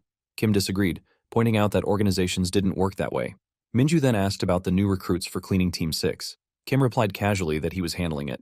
When she asked what he meant, he admitted that he wasn't recruiting anyone, nor did he know anyone suitable for the role. Min-joo concluded that her master really didn't have anyone around him. Kim, in his thoughts, reflected that ever since the joint operation fell apart, he had lost motivation. With the formation of a new team, positions would eventually be filled, which would fulfill his requirements to unlock new skills, so he felt there was no point in putting in unnecessary effort. Min-joo then asked what his recruitment standards would be if he ever chose someone. He hadn't given it much thought, but guessed he'd prefer someone compliant with a pleasant personality. Min-joo found that unexpected and shared that she would look for someone with justice and camaraderie, like him. Kim silently scoffed at the idea. At that moment, Chang-hyun entered the room and asked if cleaner Junwoo Kim was present. Kim asked who he was, and Chang-hyun introduced himself, reminding Kim that he had messaged him earlier. When Min-joo asked what brought him there, Chang-hyun got straight to the point. Visibly shaken, Chang-hyun urged Kim to get involved in forming the new cleaning team. High-ranking figures like General Manager Min Cheol-soo and Executive Directors Yoon Young-go and Cheol-sik-song were all rushing to plant their people in the team. Kim, confused and uncomfortable, asked what he was talking about. Chang-hyun explained that he couldn't stand Min Cheol-soo's group anymore and revealed that the headquarters' eyes were now on the cleaning team. The team had become uncontrollable and desirable, making it a prime target for internal power plays. Kim realized they were all fighting for control over the new team. Chang-hyun confirmed that they were trying to place someone with all-around capabilities, someone like Kim himself. Kim questioned why such a capable person would choose the cleaning team over the operations team, dismissing the idea as ridiculous. Still insistent, Chung Hyun urged Kim to prepare. He had brought a list of skilled hunters and former strategy leaders, offering to pick recruits based on Kim's choice and their budget. Kim, still trying to understand, asked if he was being asked to choose someone from the list to plant in the team. Chung Hyun confirmed, adding that it was unofficially decided Kim would become the team leader, and missing this opportunity could shift the power balance across all teams. Kim sensed that Chung Hyun had fully sided with him now. Still uncertain, he asked when the cleaning team had gained so much influence, admitting he wasn't used to such attention. Chung Hyun pointed out that managing more teams would be beneficial, but Kim claimed he already had enough on his plate. Chung Hyun remained hopeful, confident others would be thrilled to see Kim take charge of the new team. Kim dismissed the thought but then paused. On reflection, the offer seemed reasonable. Pleased, Chung Hyun grabbed Kim's hand in gratitude. At that moment, a system window appeared, displaying a requirement. The dungeon cleaning team's satisfaction rate must exceed 30% to unlock a new skill. With a faintly sinister smile, Kim agreed to take a look at the list. Meanwhile, the scene shifted to Sang-hyuk, who had returned home. Looking around, he complained about the mess. His sister, Yubin Han, sat nearby and sarcastically reminded him that she was still there. Angrily, Sang-hyuk scolded her, asking if she even showered. Since she had returned from America jobless, he insisted she find a new job instead of creating a mess at home. Unbothered, Yubin showed him her phone. She had read about his cleaning team and their involvement in a joint operation. Shocked, Sang-hyuk immediately warned her not to consider joining the cleaning team. Laughing, Yubin replied that he had just told her to find a job. Kim stood in silence, deep in thought. To him, increasing the job satisfaction rate seemed simple. If the work intensity matched the wages and the working environment was decent, satisfaction would naturally rise. But the current cleaning team offered neither, and still, the satisfaction rate stood at 18%. To Kim, it proved how small and simple these people's dreams were. He believed that over time, as a new team formed, the work intensity would lessen. The real issue, however, was the working environment. Only someone who thoroughly understood the job and could empathize with the team could create a suitable environment. That was the kind of person the new team needed. Soon after, someone approached Kim, mentioning that he had a general idea about the association's current situation. The man had heard a new cleaning team was being formed and assumed Kim was looking for a replacement. Since he had left his previous guild and was currently unemployed, he offered to join the team as a favor. But Kim shut him down coldly. According to Kim, it wasn't him asking for help. It was the other way around. In his eyes, people like this should be begging to be part of the team, while he decided whether they were even worthy of being considered. The man was stunned. Kim continued, pointing out that being a former vice leader or holding a high rank meant nothing. If someone was here just to brag about their past in some nameless guild, they were better off joining the strategy team, not the cleaning team. The man, now visibly angry, revealed his name, Taiwan Shin, and demanded if Kim even realized who he was talking to. Kim casually replied that it was good for him. Taiwan lashed out, accusing Kim of letting fame get to his head and relying too much on the association's backing. He warned Kim that he would regret his attitude one day. Kim, unfazed, said he was already regretting it. As Taiwan left in frustration, he muttered that they'd see who would regret things in the end. Kim, now irritated, wondered who Taiwan thought he was lecturing. After all, Taiwan was just an A-ranker. All the other applicants were the same. They acted like successful hunters doing a favor by joining the cleaning team, yet none of them seemed competent. Kim was convinced that letting such fools into the cleaning team would be a disaster. He couldn't understand why Chung Hyun had even bothered to compile such a useless list of candidates. Soon after, Kim received a call from Ah-young. She thanked him for all the hard work and said she trusted him to find a good candidate. But Kim was confused. He didn't know what she meant. Ah-young reminded him of their conversation about finding interesting recruits and mentioned that someone named Yubin Han was already at the headquarters waiting to meet him. She asked him to come quickly. Hearing the unfamiliar name, Kim was puzzled. He wondered who this person even was. When he finally met her, Yubin introduced herself. Kim still couldn't recognize her. Ah-young leaned in and quietly asked him how he always managed to find people like her. Kim admitted to himself that he didn't know who she was. Yubin, standing confidently, confirmed Kim's identity and expressed her disappointment. She had expected someone more charismatic. Kim brushed it off and decided to begin the interview. He asked about her previous job with the International Association and why she was now applying for a spot on the cleaning team. Yubin explained that the job seemed within her skill set, but Kim pointed out that she might have been better suited for the strategy team or a private guild. Then, Yubin revealed something surprising. She had been stripped of her hunter status. No longer qualified as a hunter and lacking other skills, she felt this team was her best chance. To her, the cleaning team seemed to do work similar to what she used to handle. She asked if they were currently recruiting. Kim replied that they were, but questioned whether she truly understood the duties of a cleaning team. Yubin confidently said she did, then paused and pointed out that Kim hadn't asked why she had lost her status. Kim told her he wasn't interested. Yubin shared her experience, explaining that in America, cleaning teams only cleaned dungeon byproducts. Kim replied that her understanding seemed accurate. But then Yubin's tone changed. With sudden excitement, she stated that Korean cleaning teams were different. They coordinated and led special operations. They planned and commanded large-scale missions. She was sure of it. Kim was confused by her enthusiasm and wondered what she was talking about. He asked if she had read the article about them. Yubin confirmed that she had. Kim clarified that their team wasn't as grand as she thought. It was the same as in America. They were just a team that cleaned dungeons. Yubin smiled knowingly. She had expected that response. Kim was surprised and asked what she meant. Yubin explained that she had heard the exact same thing when she joined the American branch. They had told her the job was trivial and underpaid. But she had already known it was just a tactic, a test to weed out people who only wanted a spot in the strategy team. She wasn't fooled. She had plenty of experience, and Kim's trick wouldn't work on her. Kim glanced over Yubin's form, and despite thinking she was a total nutjob, he couldn't deny her qualifications. A former upper-tier hunter of the International Association and a berserker class. On paper, there was nothing more to ask of her. But none of it really had anything to do with the cleaning team. Kim doubted she'd be any different from the other overqualified applicants, likely someone with an even bigger ego. She didn't even seem to know what the cleaning team was for. She had talent, sure, just not for this job. Kim made up his mind to reject her. Just then, a memory surfaced. Park had once mentioned that Sang-hyuk's sister was a hunter in the International Association. Connecting the dots, Kim asked Yubin if her brother was Sang-hyuk Han. At once, Yubin panicked and begged him not to reveal her application. With a faint smile, Kim realized it really was her. That was unexpected. But if her brother was on the cleaning team, at least she would respect it. And if she was in the same team as her only family, she'd likely take the job more seriously. The calm didn't last. Suddenly, Sang-hyuk burst in, shouting at Yubin. He reminded her that he had told her not to come. He scoffed at the idea of her joining the cleaning team when she couldn't even clean her own home. Yubin shouted back, saying he told her to find a job. Sang-hyuk was stunned that she would apply at his own workplace. Watching them argue, Kim began to question his decision. Soon after, the scene shifted to the interview panel. 3 judges sat at the front: the HR team leader, General Manager Min Chul, and current cleaner Kik. Kim noted that he normally wouldn't have a seat here, but Young Lee had insisted. According to her, it made no sense for the cleaning team to not have a say in selecting its new member. Kim sighed. It was just a recruitment for a cleaner. Why complicate things, especially when every applicant was overqualified? A vice leader of an A-rank guild, a former strategy team leader, and now a former hunter of the International Association. Still, Yubin had become his candidate. She was a peculiar one, no doubt. But how bad could it go? The interview began. The HR team leader posed a question. If a monster proved undefeatable mid-operation, how would each applicant handle it? She asked for answers in turn, beginning with Woo-hyuk Kang. Kang answered confidently. Unless it was a multi-zone dungeon, he would abandon the operation and devise a revised plan to avoid needless casualties. Kim recognized him as Executive Director Yoon Young-go's candidate. It was a well-thought-out answer, fitting for a former strategy team leader. Next came So-min Ro. She argued that abandoning the operation would cause major financial loss, so she would request support from the control team and proceed. Kim acknowledged this was Executive Director Cheol-sik-song's candidate. Her response was ideal, precisely the kind of answer interviewers favored. Then came Taiwan Shin. He said stopping the operation and resuming with a different team would minimize both financial and time losses. Kim thought about how this candidate, presented by General Manager Min Cheol-soo, had been the vice guild leader of the Aries Guild, one of the top 10 in the country.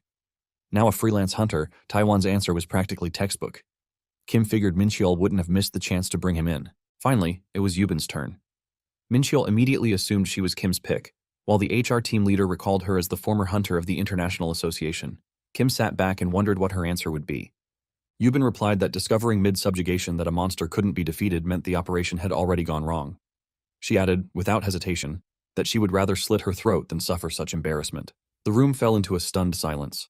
Watching the reactions, Kim regretted everything. He thought he must have been out of his mind to choose such a nutjob as his candidate. The scene shifts to a quiet moment where the 3 women, Soyeon, Ah-young, and Minju, are seen relaxing together during their free time. As they chat, Soyeon turns to Ah-young and brings up a rumor, wondering if it's true that all the new cleaning team candidates are former hunters. Meanwhile, Minju, clearly annoyed, wonders why the other 2 are lounging in her office. Ah-young casually confirms Soyeon's statement, explaining that while it's being labeled as the new cleaning team, the actual intention behind it is to recreate Junwoo Kim's team from scratch. Minju finds the move ridiculous, believing the higher-ups are underestimating Kim. She states that replicating his work is not something just anyone can manage. Ah-young agrees and adds that the higher-ups only care about trends, using them to draw attention without genuine regard for the cleaning team itself. She can already imagine the type of candidates brought in, people who will surely try to take over and impose their own ways. Minju expresses her disappointment, thinking the cleaning team was finally getting the recognition it deserved. Ah-young, however, believes that's exactly why Junwoo's candidate must outperform the others, since at least his choice can be trusted. Suddenly, both Minju and Soyeon perk up with excitement, eager to know more about Kim's candidate. Ah-young admits she doesn't know much herself, but describes the person as interesting. The story then transitions back to the ongoing interview. Yubin is now giving her thoughts with little hesitation. She shares how, back in America, all hunters managed their own equipment. She questions the priorities in the Korean system, asking whether the association or the teammates come first. Frustrated, she criticizes the logic of allowing subjugations only after receiving permission and wonders if performance is considered more important than protecting people. Kim silently reflects on her answers, each one more offbeat than the last. He questions how she even made it into the American branch. Though he doesn't mind her failing the interview, he realizes that if she's rejected, the strongest candidate left would be Taiwan Shin. For Kim, that would be the worst outcome, especially when his goal is to raise the job satisfaction rate of the cleaning team. Faced with this dilemma, he considers simply rejecting all the candidates. The HR team leader then suggests wrapping up the interview if there are no further questions. But Kim speaks up. He asks how many parts a centipede-type monster should be cut into during disassembly. The HR leader responds, saying it's not an appropriate question. Kim challenges this, pointing out that the recruitment is for the cleaning team, not for hunters. Therefore, asking cleaning-related questions should be completely valid. His statement leaves the room in silence. Seeing no objections, Kim fires off another question, this time about the most effective method for scrubbing monster slime and human blood off the walls. Taihwan finds the question absurd and says so. That's when Kim slams his hand on the table and rises from his seat, visibly frustrated. He declares that these are basic things everyone should know. He expresses his deep disappointment for ever believing they were suitable for the job. Then, making his stance clear, he says that regardless of what the other interviewers think, to him, all the candidates are disqualified. As the interview comes to an end, Taiwan approaches Kim with a smug expression. He mocks him, expressing disbelief that all that hype was for a mere kid. Kim calmly replies that while he's not entirely satisfied with his candidate, she's still a better option than Taiwan's. Taiwan fires back, claiming this only proves she was the best Kim could come up with. He believes Kim blew the interview and has nothing working in his favor, then confidently tells him to do whatever he wants. As he walks away, he declares that Kim's candidate will never pass the interview because she's far out of her league. Kim watches him go, puzzled by his confidence. Something about Taiwan's certainty feels off, but before he can think more about it, Yubin suddenly appears at his side, startling him. He admits she scared him, and she confronts him about the interview. She complains that he could have at least given her a heads up about the questions and accuses him of embarrassing his own candidate in front of everyone. Kim responds sharply. He asks if America blindly accepts unprepared, incompetent candidates. He reminds her that since she applied voluntarily, it was her responsibility to prepare. If she truly wants the job, she should be willing to put in the effort. Yet she doesn't want her ego hurt. He questions whether she really thought joining the cleaning team would be that easy. Yubin tries to defend herself, but Kim cuts her off. He admits that if it were up to him, he would have failed all the candidates on the spot. However, after some discussion, it's been decided that the process will move forward with a practical interview. As he walks away, he advises her to be ready next time, warning her not to bother showing up if she plans to wing it again. Later, the scene shifts to Yubin at home, fuming with anger. She reflects on the humiliation she just faced. Never before, not even in America, had she been insulted like this. She calls Kim an irritating cleaner. Sang-hyuk, frustrated by the noise, yells at her to stop pounding the pillow. She snaps back, telling him to shut up. He scolds her, reminding her that he had warned her not to take things lightly. He says she should be grateful that Junwoo Kim didn't curse her out directly. Yubin accuses him of siding with Kim just because they're on the same team. But Sang-hyuk insists that it's simply how Kim is. He takes cleaning team matters seriously and never holds back. According to him, she's already fallen out of favor, so she shouldn't get her hopes up.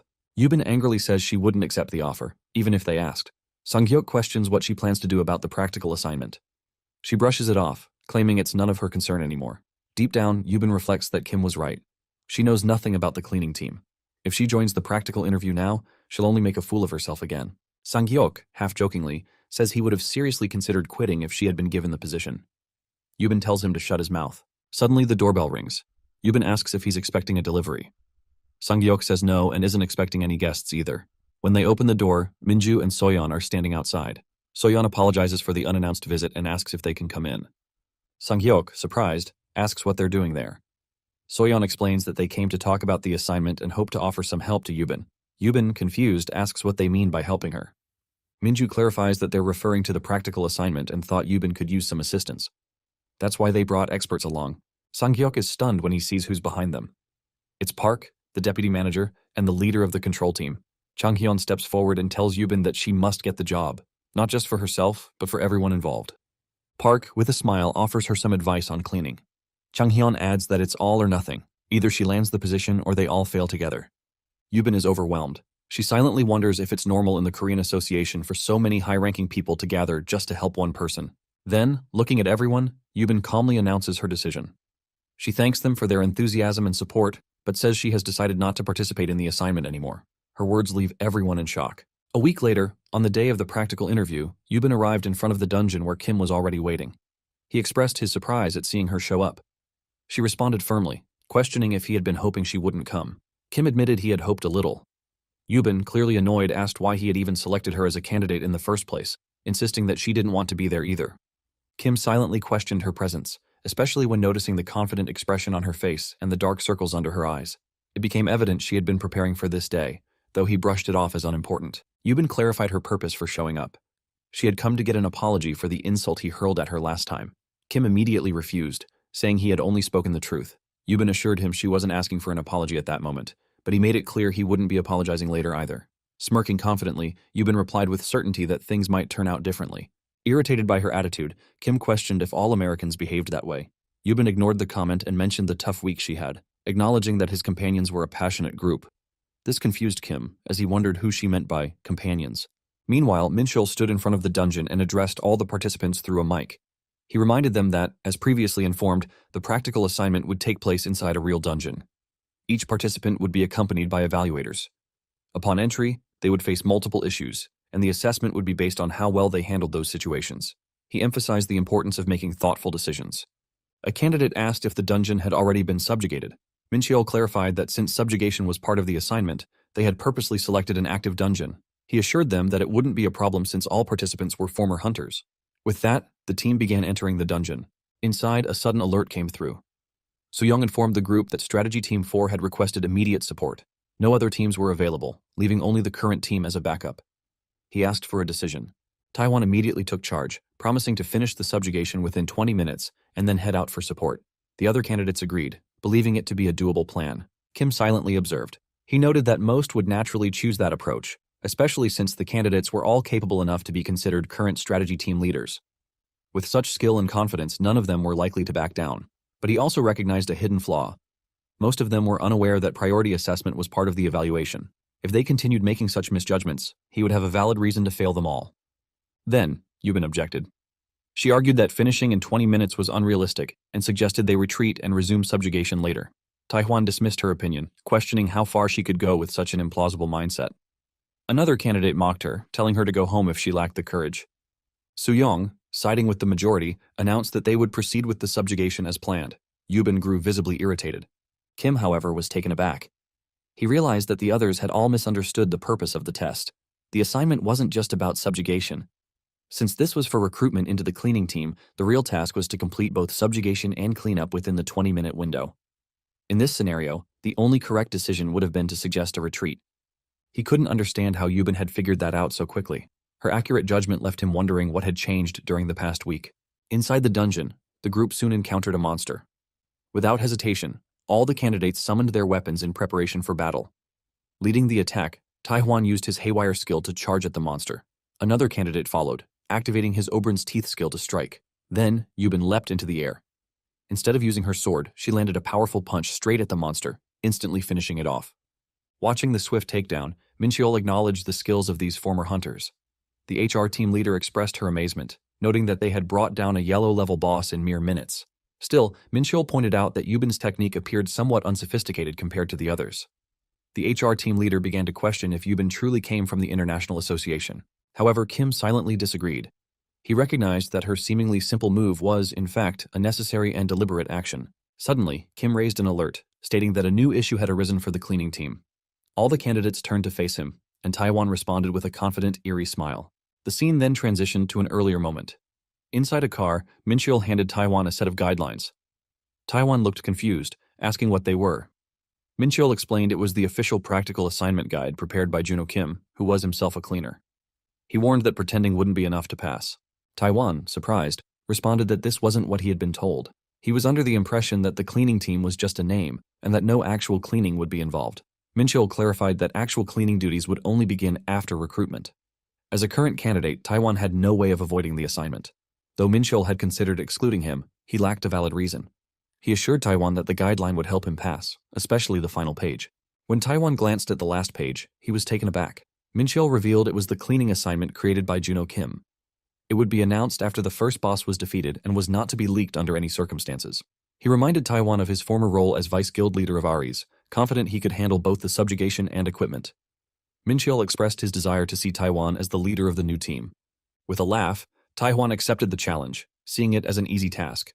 In his mind, he viewed the assignment as perfectly suited to his level of intelligence. Passing would be simple. Back in the present, Kim addressed the candidates once more. Due to delays from the other cleaning teams, the current team would be responsible for cleaning the dungeon. However, the time to support the strategy team was fast approaching. On top of that, all teammates were considered to have died during subjugation, leaving each candidate alone to complete the cleaning task. Hearing this, Taiwan was visibly shocked. He hadn't expected this change in the assignment. Kim then instructed that each candidate would have to step up individually and present a solution.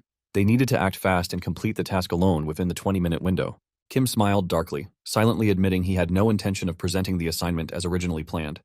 In his mind, he mocked the candidates, believing they were foolish to expect otherwise.